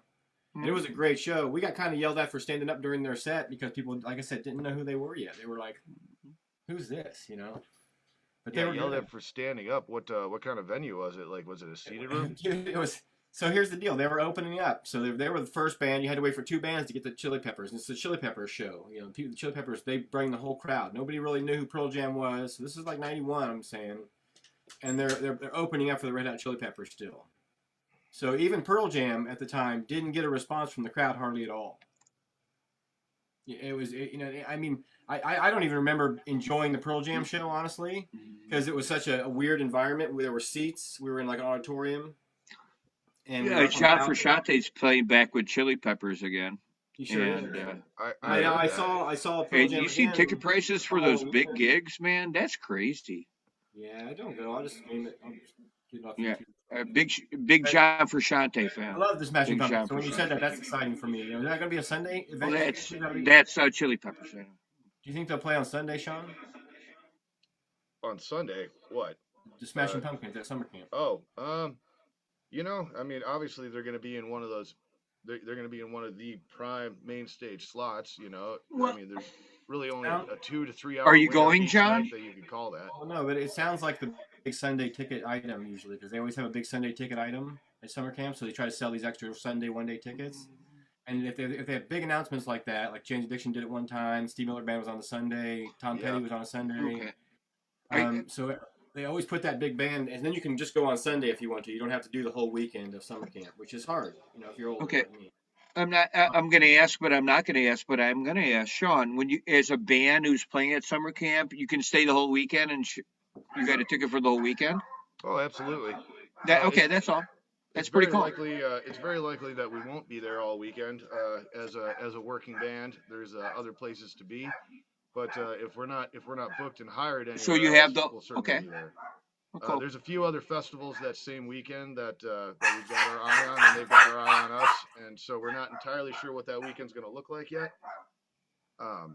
But I will see you at Bourbon on Division tomorrow night. I will see you at Blue Ox. I will see you at John Hartford. I will see you at Shoe Fest. I will see you at. Yeah, we're seeing him right now, man. I bet you I'm right. like I said, I love can't you, divulge Sean. too much information. I'm happy. Well, to talk I'm just about, guessing. I'm guessing as a We talk host. about music. We talk I'm about. happy to talk about the festivals that I'm playing this year that have already told I'm me I can just tell you I'm playing talking out loud. You know. You're damn right about that. John I bet you I'm right on one. I will see you tomorrow night. Yeah, You're correct. I'll tell you when we're not on. I'll tell you when we're not on the radio. When you're not on the Okay. radio. Okay. All right. Cheers. But anyway, the whole thing is that I'm excited. What was your first favorite song when you were a little kid, Sean? Well, like real music, like not talking, Outside of Jingle Bells and Happy Birthday and stuff like that. Sure. Well, okay. I think my first thing that was my favorite thing was Garth Brooks around the age of 8, and then a very, very aggressive turn to Green Day being my favorite thing around the age of 9. And what they were both very big acts at the time. They were big acts, and they're both exciting. And if you were Yeah. like at a Walmart or a Kmart store buying CDs, they'd be right next to each other. Yeah, depending on which store. Yeah. Oh man, remember stores and CDs? Holy cow! Yeah, CDs records used to were- come out on Tuesdays. I remember, or no, Tuesdays or Fridays. Was it movies that came out on Tuesdays? Yeah, CDs would come out on Tuesday afternoons, and you would get your mom to drive you to. Well, maybe not at this time. You guys probably drove yourselves, but I remember making my mom drive me to Walmart to get Fastball CD when that came out. Remember Fastball? Those guys were good. Sure. I saw them one time. I saw them once. We got a I think- poster on the wall signed by the band. I think my first favorite song that I was cognitively aware of, like this is my favorite song, was "Welcome to Paradise" by Green Day off the Dookie album, which actually Miles Over Mountains covers that song. We have our whole tenure as a band. But yeah, that's always been a big one for me. Just the opening chords, just they just power. Green Day's awesome, man. I was standing. Well, I was asked. Yeah, Green Day's dope. I saw him once. We saw him once. Yeah, I was asked musicians what influences musicians and bands. And when I met Sean 5, 6, 7 years ago, he wrote on an album sleeve, and it was Green Day, and that was you. But you didn't put your name on it, but I have it when people write on. But it was Green Day. Just what do you guys like? But you or Well, Caleb, I What do you guys I like? think you made didn't you make an album when one year on Halloween, Miles Over Mountains did a Green Day bluegrass tribute, and I think you painted up a record for that. There's a lot Okay. of good. There's a lot of good I lyrics don't in have it. Green Day. Billy Joe writes a lot of good songs, and there's I have a connection to Green Day somehow too. It's great. I love that band. They've been around for a long Oh, time. dude, his songwriting is great. The album Nimrod is late '90s folk rock at its best. I don't care what you have to say. That's like, Speaking of Nimrod, oh, hey Chester, oh, Chester. Oh, it's been too long since I seen that puppy. Yeti. It's a Yeti. What's up? Say what's up, Sean? What's up, John? What Yeah, up, Domino's, dogs? Domino's, Domino's dog. Look at that Woohoo! puppy. Hey, I love animals. I'm an animal freak. me too. Me too. Me too. Oh, same here. I'm here with I'm here with my cats. That was one contingency of coming to stay at my aunt and uncle's house. Is I just needed a place where I could take my cats that wouldn't bother anyone. That's right. People either are allergic or they got a freaky ass dog or there's some kind of reason. Or like Or when you people. own more than one cat, like it only takes if you have a minimal of 2 cats, you're a cat weirdo. It just takes more than one. And as soon as you've got more than one in people's minds, you have between 2 and 12 cats. They're not sure. Yeah, pretty much. Pretty much. You're right. Right. Right. Unless you own rabbits. You anybody know owns rabbits? Some of our Yeah. viewers might own rabbits. You don't want to offend anybody. I own and have Like- some rabbit friends in my life. People do own rabbits, and there's some. I've seen some rabbits. That Yeah. own rabbits. So they're awesome rabbits. Want to say hi to Sean and. Yeah. Yeah. Rabbits are. Who we have? Laura from Aurora.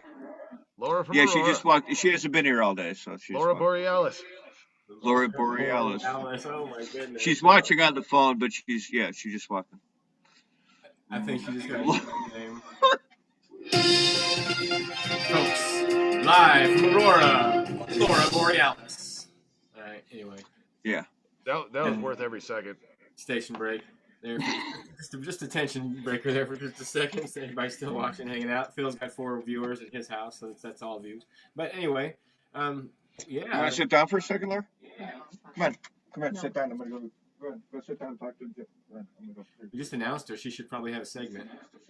You have to encourage her. So, hey, Laura, how you doing there, Laura? Looks like we got a sit in from Laura. Or was that thing from the Adams family? I'm not sure. Hey, Laura, what's happening? Hey, Laura. Hey, how are you? How is that? Oh, yeah.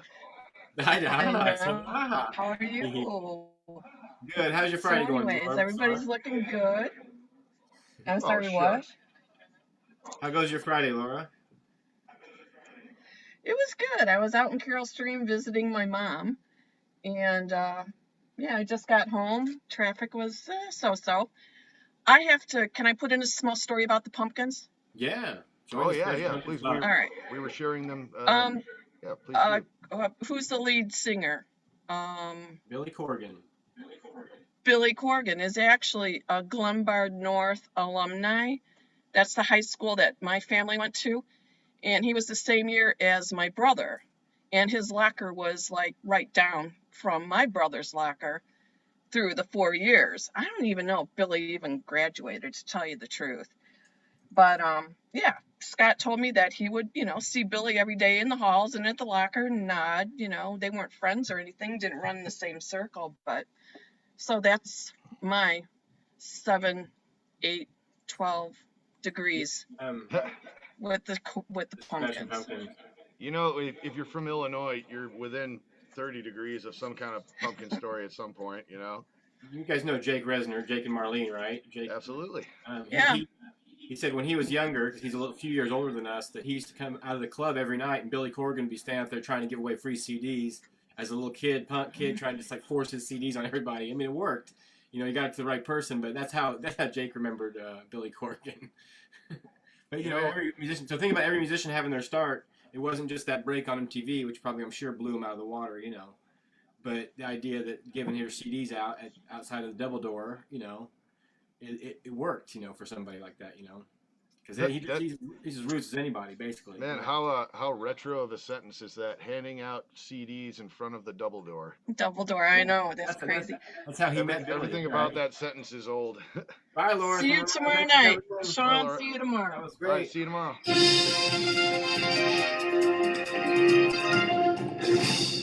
Laura from Aurora, Laura Borealis, as she is now. You guys are talking about the double door? Oh boy. We mentioned it a little bit. Yeah. I like it, John. You're like, yeah, we mentioned it. I don't know. What do you got here? Well, I got about a million stories. We know that, so we won't go to the double door. What it's about? Yeah. Your room looks super awesome tonight, Phil. The lights are awesome in there. There's like a fading in and out of color in the room you're in. Yeah, Well, you guys really you didn't guys do really much outdressed different. me here. I feel very underdressed background-wise today. No, you look very damper, Sean. It looks kind of like you're staying at maybe your aunt's house or a family member's house. Yeah, something like that, right? The look you're going for, right? I was excuse me. I was very intrigued by when you were on playing at the Shoe Jam. That your bandmates played a set. They did, yeah.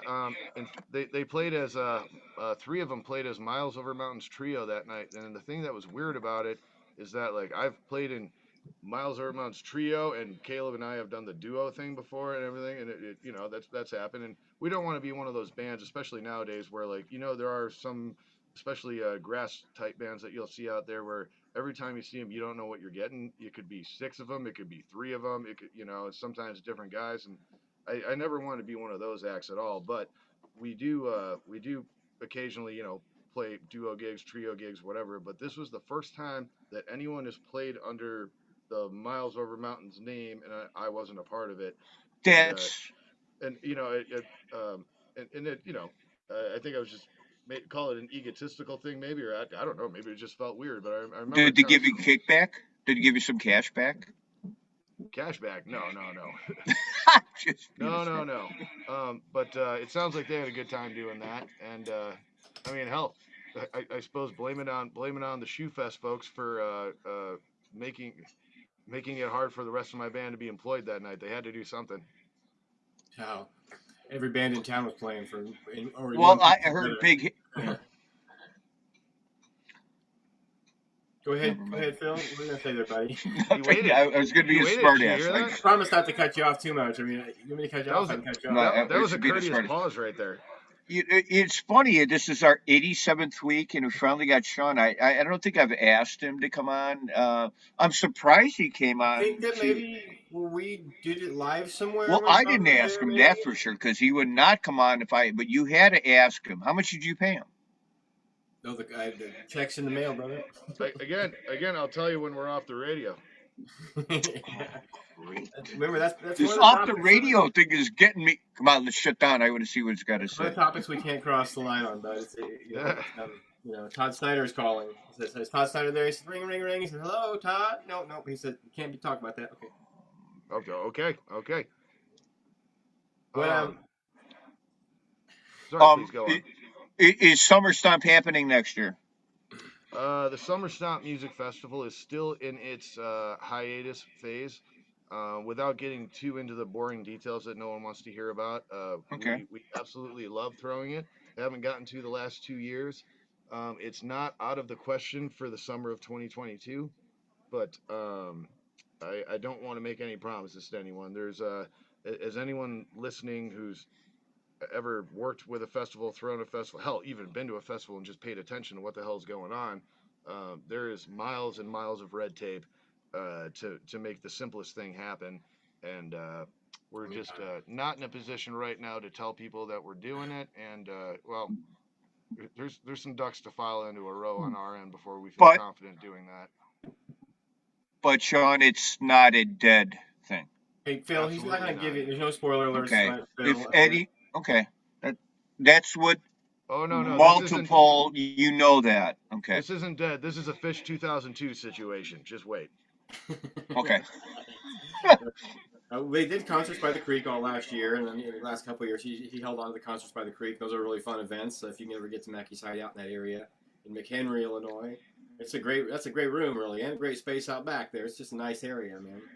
Yeah, Me and Tom Harmon slept out there. yeah, it's actually a pretty large unused amount of space that's outside on the property at Mackey's, and we were really fortunate to be able to, especially after quarantine and in the thick of or in the wake of pandemic, being able to carry on the spirit of Summer Stomp and with the same people, kind of doing the same jobs and everything. It's like, our whole crew around here. It's like every time August comes around, if there's no Summer Stomp, no one knows what to do for a 2 week period because for 5, 6 straight years, everyone was doing the same thing, and that's why year after year it became more of a turnkey operation because your first year you're figuring out who does what, and then if you stick with your crew and everyone does well, then the next year and year after that everyone just keeps doing what they've been doing, only better.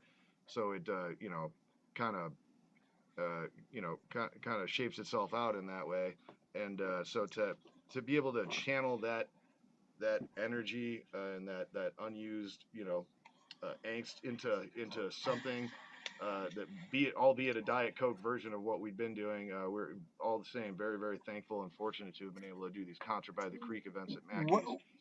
Well, if there's anything me or John can do to have Summer Stomp again, or anything you want promoted or not, whatever you need, we'd love to help as always.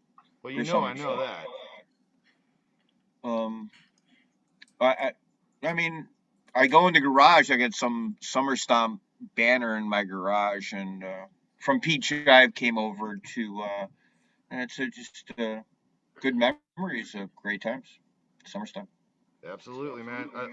I look very forward to the next opportunity. What was that? Did you hear like a little little phone ringy thing just now? Was it a penny whistle? Did you hear that? Uh-uh. Okay. Someone's trying to call me on Facebook. I never understand when people try to do that. It confuses Santa. me. It's Santa. Santa Claus. Oh, it's time, folks. It's time. That's Santa. I know him.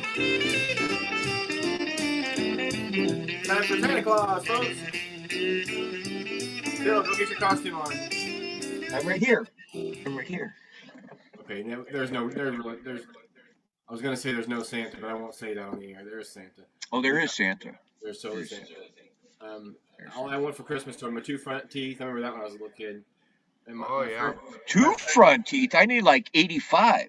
So my friend, he had the tape of that song, and he got mad at me because I kept rewinding it and playing the song over and over again. He told me I was going to break his tape. I didn't understand the logic behind cassettes yet. I was like 7 or 8 or something. I actually wrote and recorded a Christmas song once about 12 years ago. It was a charity thing, and a bunch of different artists got together. There were great bands on here. Roster McCabe did one. Great American Taxi did one. There were a bunch of them. But it was called The Best of the Midwest Christmas Volume 2. They had done it already one year. And you could either take a traditional Christmas song and record it yourself, or you could write your own. I chose to write my own, and Sean? It made it on the CD, and this CD was actually sold in Best Buy. It was the first thing I'd ever actually been on a recorded, printed thing on. And I remember my mom being excited, and I was like, I got a copy for you. She's like, nope, I want to buy mine at Best Buy. I'm like, you gonna brag to somebody in line? But anyway, the Christmas song that I did write for it, I promise you, if you ever do hear it, it's not because I wanted you to. Sean, can you play us a Christmas song? Oh, I don't know about that. Oh boy. We would love to hear a song by you. Anything you want to play, Sean. Yeah. On a Friday night. It's Friday. We'd love for you to play a song if you'd like to. Yeah, I'll play something in a minute here. Let me pull out an instrument. See what I got. Folks, Sean Shield from Miles Over Mountains and the Sean Shield Show. Give me a second. Y'all talk amongst yourselves. That's fine. Yep. And Hey, John, what's going on? Not much. Can you hear Sean? He's probably could listen to it. We shouldn't talk about him when he's not here because he's still here. Oh, we can talk about him. I know that guy.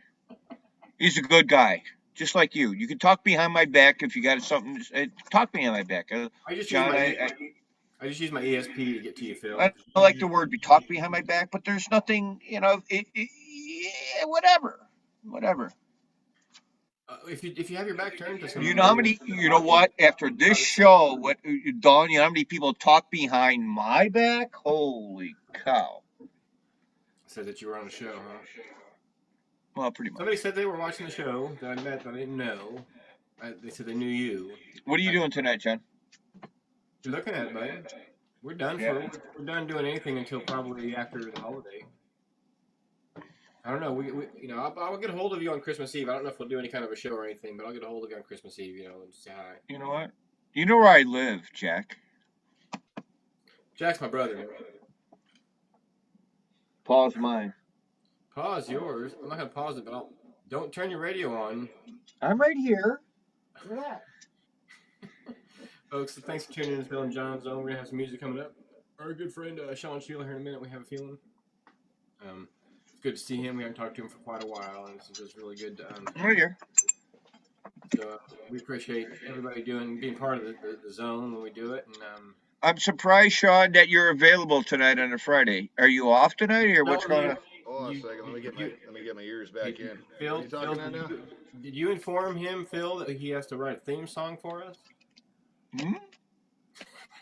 Did you tell him? Okay. Well, so just take the Wayne's World approach. Like, if you ever notice, he's just grabbing one chord. I don't think Mike Myers can play guitar that well. Oh, just because I live in Aurora, you're gonna say that? Oh, I get it. Wayne's World, Phil Zone, Phil Jon Zone. That's about the same amount of thought that went into that one. Yeah, our good friend Sean Sheila here. He got a guitar out tonight. Yeah. What- If you don't mind, I thought I'd play a little guitar. What are you doing free tonight on a Friday, Sean? That's a good question. That's when John said that you were coming on to the show, because he never tells me anything. He knows things in advance, so he won't tell me. It's been I gotta tell you the day of the show so you can be someone. Laura, I'm trying the dog and Laura and every. Go ahead, Sean. Aurora. Yeah. Well, no, Phil, you were asking. I'm still tuning up here. I got time, buddy. As you mentioned, I don't have a gig tonight. But the nature of my offness and availability tonight. Typically, my band isn't one to be available any weekday night. Any weekend night. But with Pete's baby on the way, there was a pretty wide window of when that could happen, and I don't know. We just kind of looked at November and December as not booking as aggressively as we had in the past, and trying to make sure that we weren't going to be too far from home or anything like that.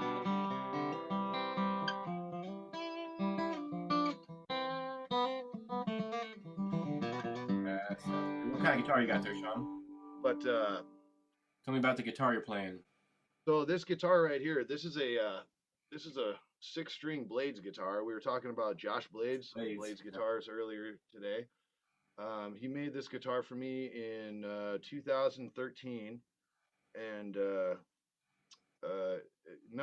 he's actually made me 3 instruments, and not to sound like I'm passing judgment or negating the others, but this one has wound up being my favorite over the years out of the 3 of them.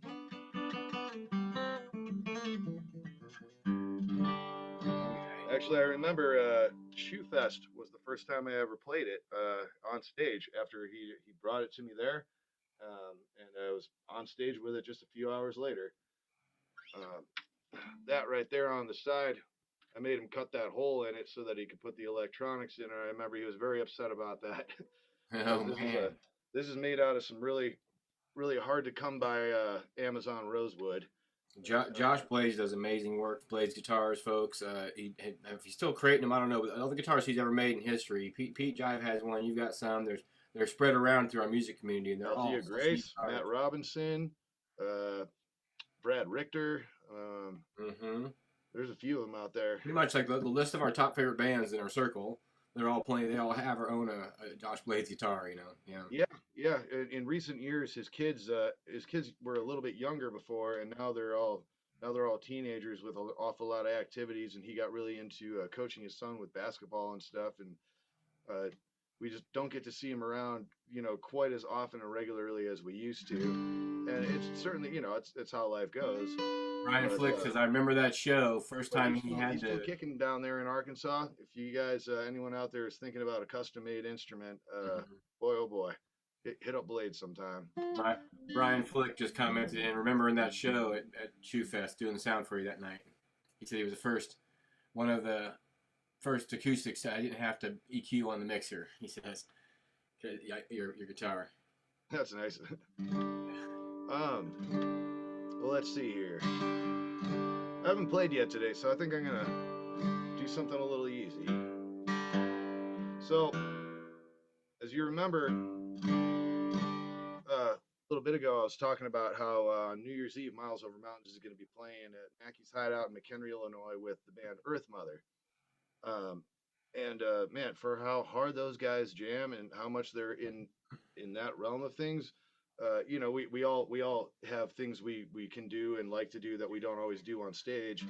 I like to rock too, but I play in a bluegrass band, so it's a different thing. But their guitar player Josie, for a for a for a fellow with a thick Venezuelan accent, he sure can do a hell of a Townes Van Zandt impression. He Nice. just sings the absolute shit out of those songs. And I want to do in the spirit of that, I want to do a town song. This one I had to learn for my cousin Danny's wedding.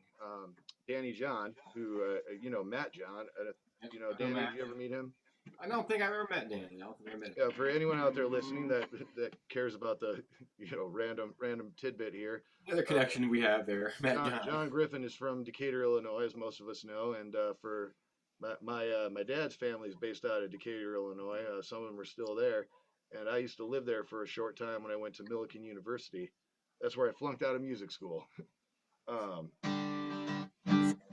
We had that connection right away when we met each other. We knew that there was some connection there. Yeah, I knew there's something squirrely about you. All right. Anyway, they know a lot. So Matt John is my cousin there, and him and John know each other. And John and I have a joke that every time Matt, he was like, "Do you know my cousin Sean?" Like, yeah, Matt, we've talked about this a couple hundred times. We have talked God about bless him. Our good friend Sean Shield, folks. Thanks for coming on and doing what we got, Sean. Yeah, man.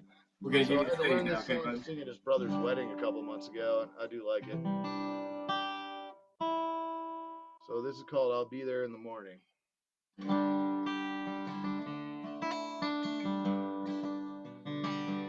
There's no stronger wind than the one that blows down Lonesome Railroad line.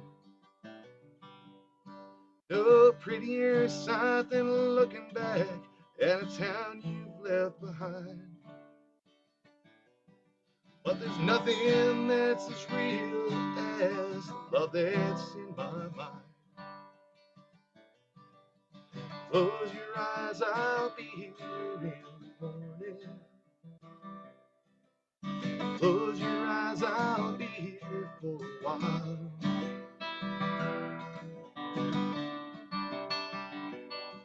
There's lots of things along the road I'd surely like to see. I like to lean into the wind, tell myself that I am free. But your softest whisper's louder than the highway's call to me. Close your eyes, I'll be here in the morning.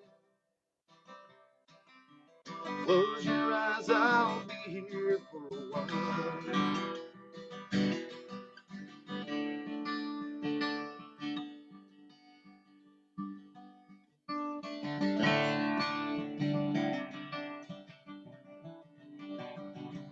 All the mountains and the rivers and the valleys can't compare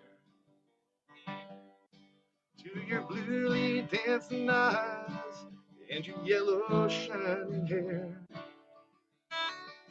I could never hit the open road and leave you lying there. Close your eyes, I'll be here in the morning. Close your eyes, I'll be here for a while.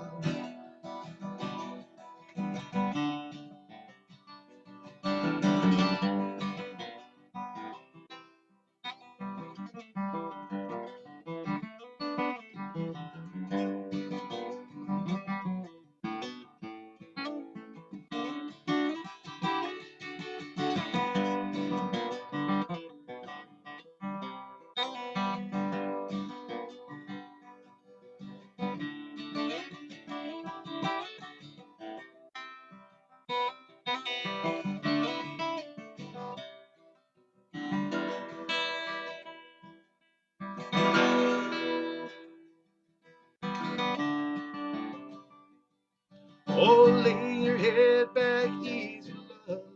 Close your crying eyes. I'll be laying here beside you when the sun comes on the rise. And I'll stay as long as the cuckoo wails, the lonesome blue jay cries. Close your eyes, I'll be here in the morning. Close your eyes, I'll be here for a while. Close your eyes, I'll be here in the morning. Close your eyes, I'll be here for a while.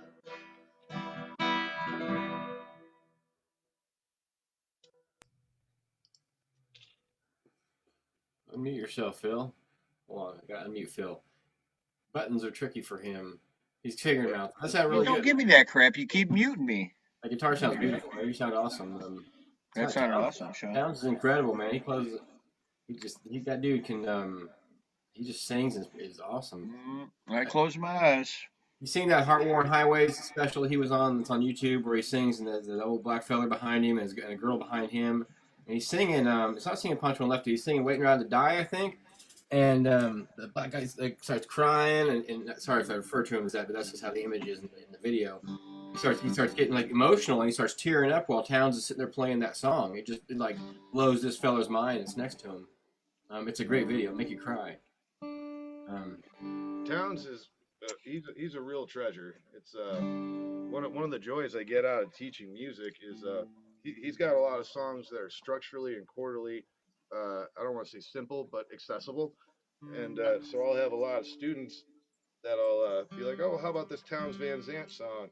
And most of them will have never have even heard of the guy, and it's his stuff is it's such fucking treasure that it's to be the person that gets to introduce somebody to it and share it with them is that's always a special moment, and I dig that feeling. Upcoming as a guitar player coming up into the music and what I like and love, Towns does have really accessible songs at the beginning if you want to learn a song of his. But a couple of his tunes that I learned were kind of the time was strange, like it was in Towns' time where he wasn't really like. Trying to think of the song off the top of my head. I got a friend. His name's Codeine. He's the nicest friend I've seen. What the heck's that name? That's Waiting Around to Die, I guess. Isn't that Trampled? Codeine. He probably uses Codeine a lot in his You're the rhymes. nastiest thing I've seen for a while, for a while. He's got a song that's kind of like that. That's Towns Van Zant song though. Is it? No kidding. That's his song. Yeah, Shit, yeah. I didn't know that. See, so there, that crossover of all the music we love and how it all touches each other. Where do you teach lessons, Sean? Well, thank you for asking. I was hoping I could bring that up today. So whether you're in my area or not, I want you to know about it. Myself and my bandmate, our guitarist Caleb Peters, we were both teachers, and well, more than teachers, we do an awful lot at this music store. But over in Fox River Grove, there's a place called Dr. Wood's Guitar Emporium, and we've been working there I've been there about 6 years, and I think Caleb's been there about 4. And we do all kinds of stuff there, but primarily teaching. I get a little bit more involved in. I do a lot of repair work, and in the last couple of years, since quarantine, really, I got into vintage restoration of acoustic instruments. So like pre World War II stuff. It's basically when quarantine happened and I couldn't go gig or teach or anything like that. I went to the shop and grabbed all these old busted up instruments from our storage repair room. You know, they've been covered in dust for years, and turn them into something. You know, bringing them back to life, selling them to people, and you know, part of that is it's not just the fixing of it, and repairing an instrument and restoring an instrument are kind of different things. You know, um, so I've just learned.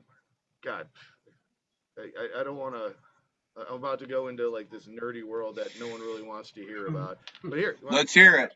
Hey man, we're gonna go viral let on me show you. nerds. Let me show you one of my recent ones. So this right Yeah, here. please. Oh yeah. So this right here, for instance, this is a. I haven't narrowed down the year. This is made between 1924 and 1932. I'm not 100% yet, but this is a Regal mandolin. This was made in Chicago, and it's got just this shape right here is so unique. This is what we refer to as the reverse scroll. I call it the Smurf hat. Makes That's sense? so weird. Yeah. No, it's Yeah, like a gnome. it's a very very unique kind of instrument. I got this bought this for I think $60 on eBay, and it was in pieces. I put hours and hours of work into it to turn it back into an instrument. And you know, and like I said, repair and restoration are different things. You can repair an instrument, but if you want to restore it, that's you're trying to stick with the authenticity and the original integrity of it. You want to replace. If you have to replace a part, you don't put on something new. You try and find that old one. You know, things Sure. like that. Um, and this one right here, I'm very very thrilled with this one. I'm almost done with it. There's just one little issue that anyone, including our non-instrument enthusiasts, would be able to hear. But this thing's almost ready to go back on the market. But a little out of tune, but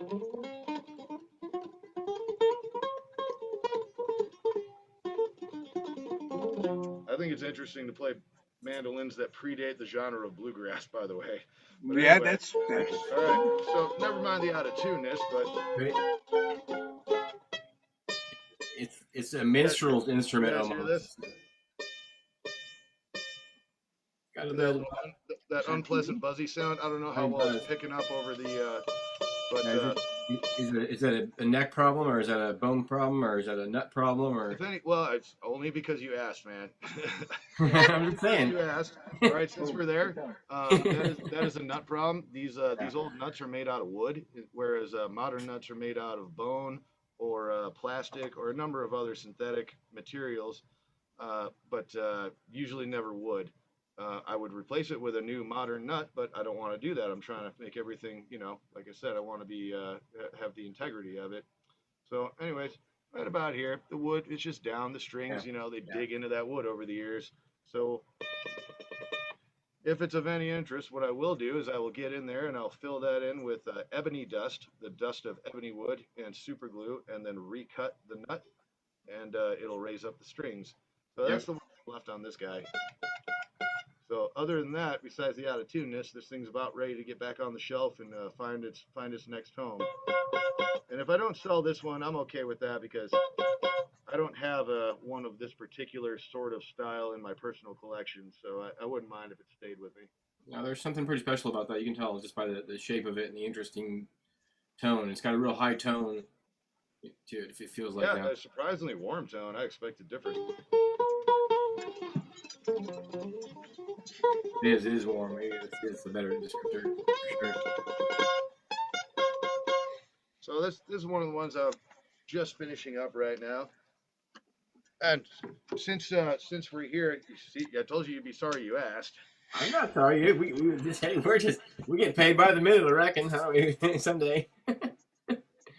Check's coming, Phil. I promise. Check's coming. What's You Here. better believe Phil, it. this is the back of the check right here. I can't show you the front of it. You sent me a package. I got a Todd Snyder's album.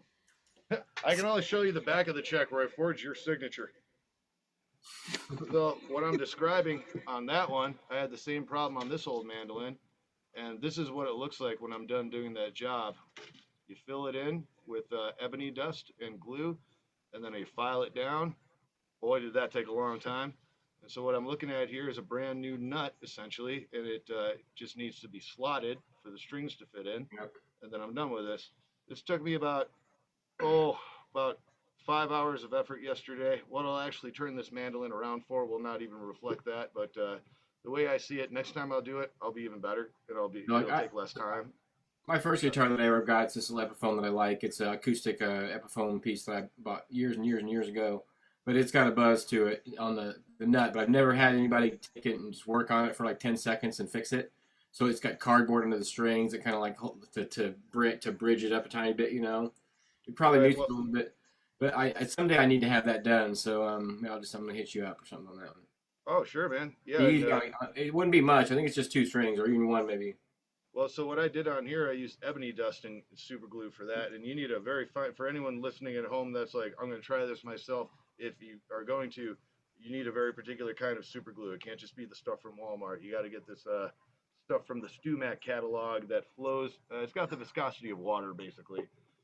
For an instrument like yours, what you're talking about, your guitar would have a white nut made out of bone or some kind of celluloid.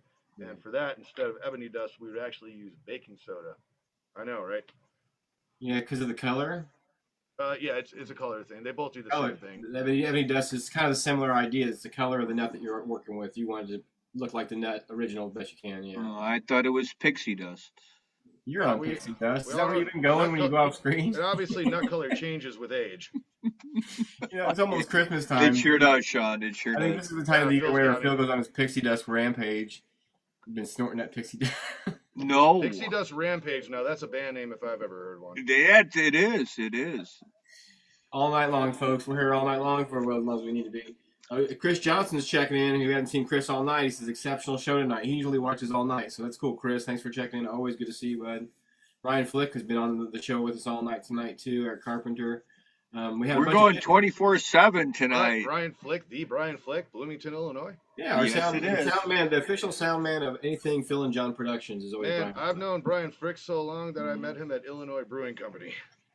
Mm-hmm. That's Mr. Flick, Brian Flick. He's one of my first friends up in the Bloomington area for sure. For some reason, he hit me up for artwork or something. We've been friends ever since, and we're pretty close buddies for sure at this point.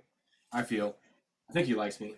Anyway, he's our sound guy at the castle, and he's always there whenever you need somebody to go hang out and talk to by the soundboard, and the sound's always good in there, On the note of Bloomington, while I've got some close attention here, Miles Over Mountains is going to be. We just added this to the schedule.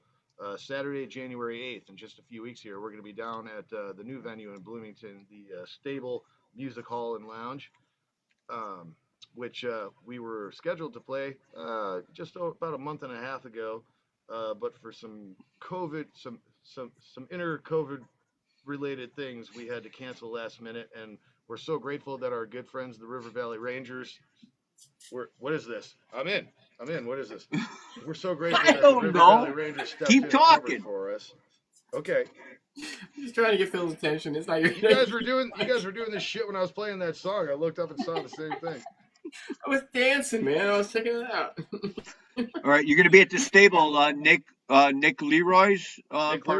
Nick Leroy's new spot. We'll be down there on Saturday, January 8th, and so everyone in Bloomington, just come hang with us. It'll just behind the Castle Theater, folks, right next to Digger's bar right there. It's just like basically right next door to those guys, isn't it? Because it used to be called the 8-Bit Arcade. That room did, but now it's called the Stable.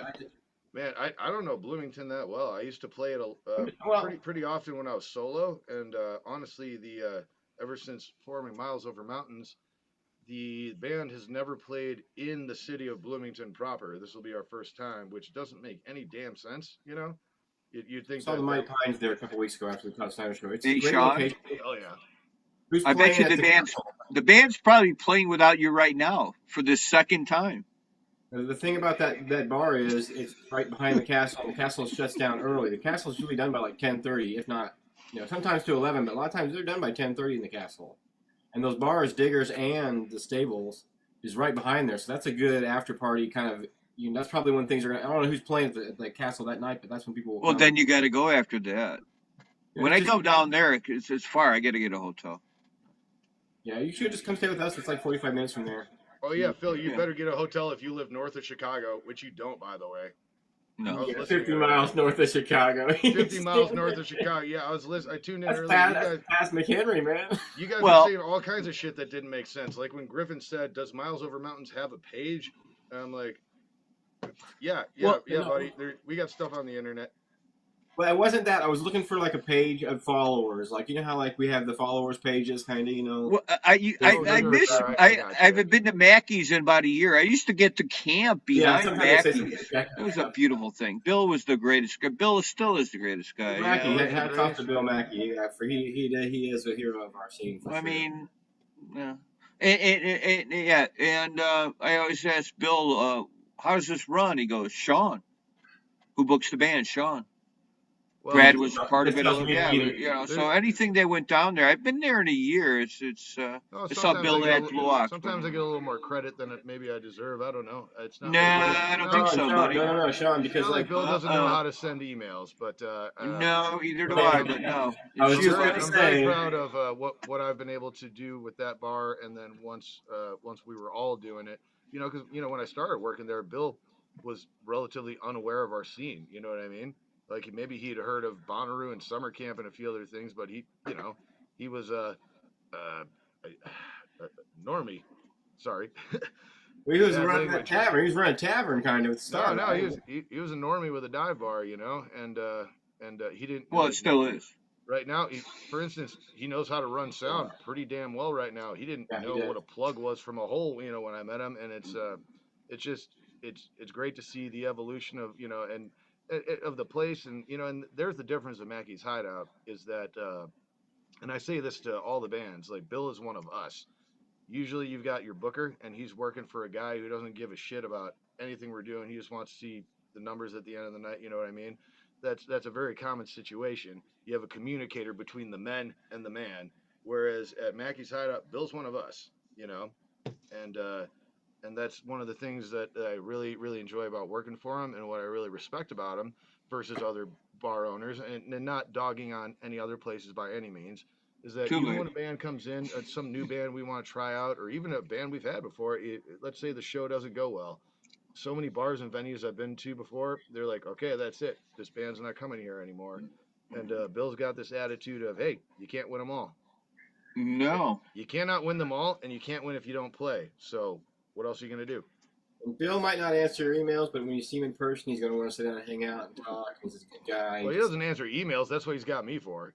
That's what I'm going to say. You're definitely his my interim connection. You or Brad, one of the two. Mostly you. Mostly you. But some of the bands that Sean has booked and they've had at Bill Mackey's Hideout are infamous, famous, just. Infamous band. And you going into kind a of Three go, Amigos why thing right in here? the hell are they here? This means more than famous.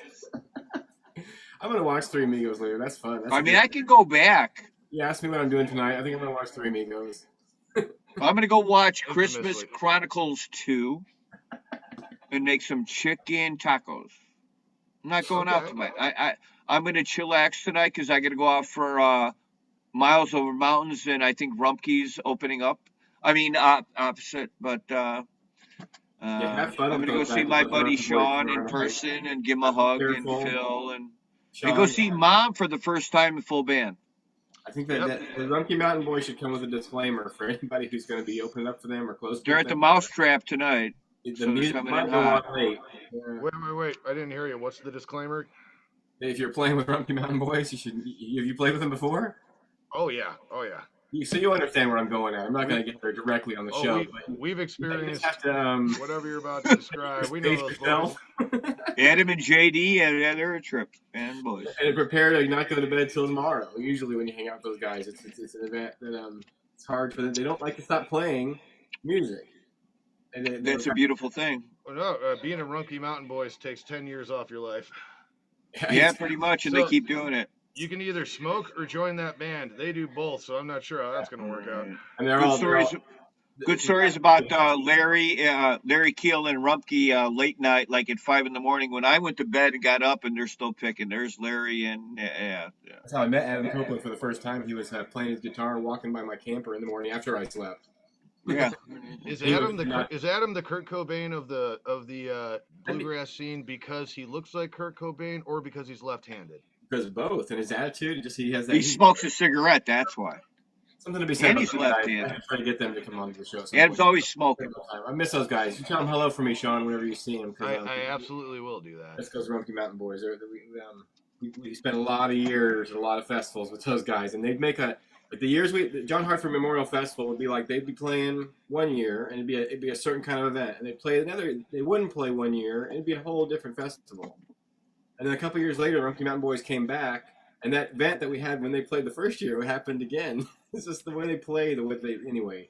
Everybody, all you guys. There's a certain element. There's a certain element that any concert or festival gets when you add that trash grass in there. Yeah, it's fun. So you're gonna have a blast. That'll be really fun tomorrow night. And for anyone listening that doesn't know that term, that's not me dogging on that band. They are self-dubbed trash grass. Rumpke Mountain is the city dump. Hmm? Rumpke Mountain's a city dump. It's the only hill in the area where they live. It's a big giant hill, and it's called. How many sets you got at Hartford? Two or two? Rumpke is the name on the dumpsters. Anyway, it's actually a garbage reference. Garbage Pail Kid, Phil Strahd's over here, or over there, wherever he is. How many Garbage Pail Kids you got? What? I wouldn't talk about. He was asking how many sets at Hartford, and that's a question to ask for a band who's been announced and would know that kind of information. Well, why'd you? Hartford's going to be a while, and everybody has to be patient. I heard you talking about Burkout earlier. I'm not getting in trouble. Well, I didn't mention his name, did I? Yeah. Okay, but anyway, in a good way. Anyway, he's my. No. I Positivity. should mention his name. You are mentioning it. No, I talked to Burkhart because I wanted Bubbles to be there. I have to say. Oh, what? But you can infer that that a band is playing there while you're putting someone in that band under the spotlight. So some of the bands that are playing there, you'll be able to guess, and some of them you won't be able to guess. And there'll be a couple surprises, and there'll be a couple disappointments. And there'll be one band you really wish you could see, but you miss, and there'll be another band that doesn't come. And there'll be one band that you go there for, and you wait the whole weekend, and then they get rained out. But this is getting very specific. You never know what's going to happen at this event, and it's going to be a good time. Hopefully, we'll have our chomp down breakfast again. Hopefully, there's going to be picking because that's the environment that we're creating is this picking. John is very good at secrets. We've been doing this 87 weeks. He doesn't really tell me who's coming on until last minute. Maybe I don't know. And he won't tell me he was at festivals. He does posters. Is John good at secrets, or are you just good at forgetting shit? Because I feel like there could be a little bit of column A and column B. Well, I'm pretty good at remembering things. Part of my job is when I do what I do is I have to wait until it's time to share that stuff. And you're very good at that. I mean, he knows that it gets me. I guess John must be getting that information before anyone, really. Like last. Oh yeah, of course. The announcement will be in January, but if I know it already. But if you want to pay me enough, I'll tell you on a private call. Hey, John. No. The announcement's in another month. They just did early bird tickets. That's all they're doing right now. Camping, so they can take. I know what I need to. Well, he knows way in advance. That's his gig. So last night, for instance, they sent over for summer camp. They're like, "Here's the announcement stuff for tomorrow," and I'm looking at the poster. I'm like, man, thinking of how many of my friends would really be stoked if they could see it. I'm like, yeah, it's only 8 more hours or whatever, but like, you almost feel empowered with that information. Yeah. Like, ooh, look at this, Tell you a secret. Yeah. I always. You have to. I always, I reach out to people that I know will really enjoy it. If I have some information like that, if I know somebody's on the fence about going to a festival or something like that, they might get a private message. I mean, it happens every now and then, just to encourage them, to sway them in the right direction, to make sure they don't. Not to me, but it might be. Yeah, you're like, hey man, I know you wanted to have your wedding that weekend and make it all about you, but you should know about this. Your wedding and your kids' graduations. Yeah. That's all the time. Which is unfortunate. Why you got to make it all about you all the time? But actually, Phil, I thought about you recently because I have that list that I have to wait on a couple more confirmations. But when I have those two, John Griffin, do you really think I have to know that? Ladies and gentlemen, Sean Shield is he's tuning up. We're gonna get our song. Close us up, Shawnee. Sean, close us up. Oh, don't let me derail your story. No, go ahead. No, go ahead.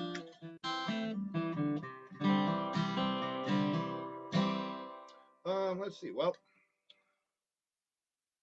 if I kind of feel like this matches the spirit of what we've been doing this whole time, which it kind of just feels like the three of us standing at a festival and you know talking our usual talk. That is the point of our show, Sean. That's Oh, why we do it. We can just do that. I got this little fuck around thing I've been doing on guitar for a minute here. I think I'm just gonna do that for a second. Thank you, Sean Shield, for being on our show this evening. Thank everybody for tuning in to N Jon Zone. We'll let it go for a few more minutes, but we love y'all. Enjoy the what you got. Yeah, guys, thank you again for having me today. I really appreciate it.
Awesome. Thank you, Sean Shield, for being on the show tonight. Thank you, Ben Davis Jr., for being part of the show. Thank you, Phil, for doing part of the show. Thank you, world, for watching. We appreciate you all out there. Last words, Phil, for this evening? Love you, John. Love you, Sean. Everybody have a great holiday. I'll see you next weekend. I'll see everybody at Rumpke Mountain Boys and Miles Over Mountains at Division on Bourbon tomorrow. If not, enjoy what you're doing. Eat. Health, wealth, and happiness, everybody. Love you all. All humans enjoy the next 2 weeks, please. That's just my request. Animals too. Sean, thank you, buddy. Yeah, thank you guys so much. Appreciate you.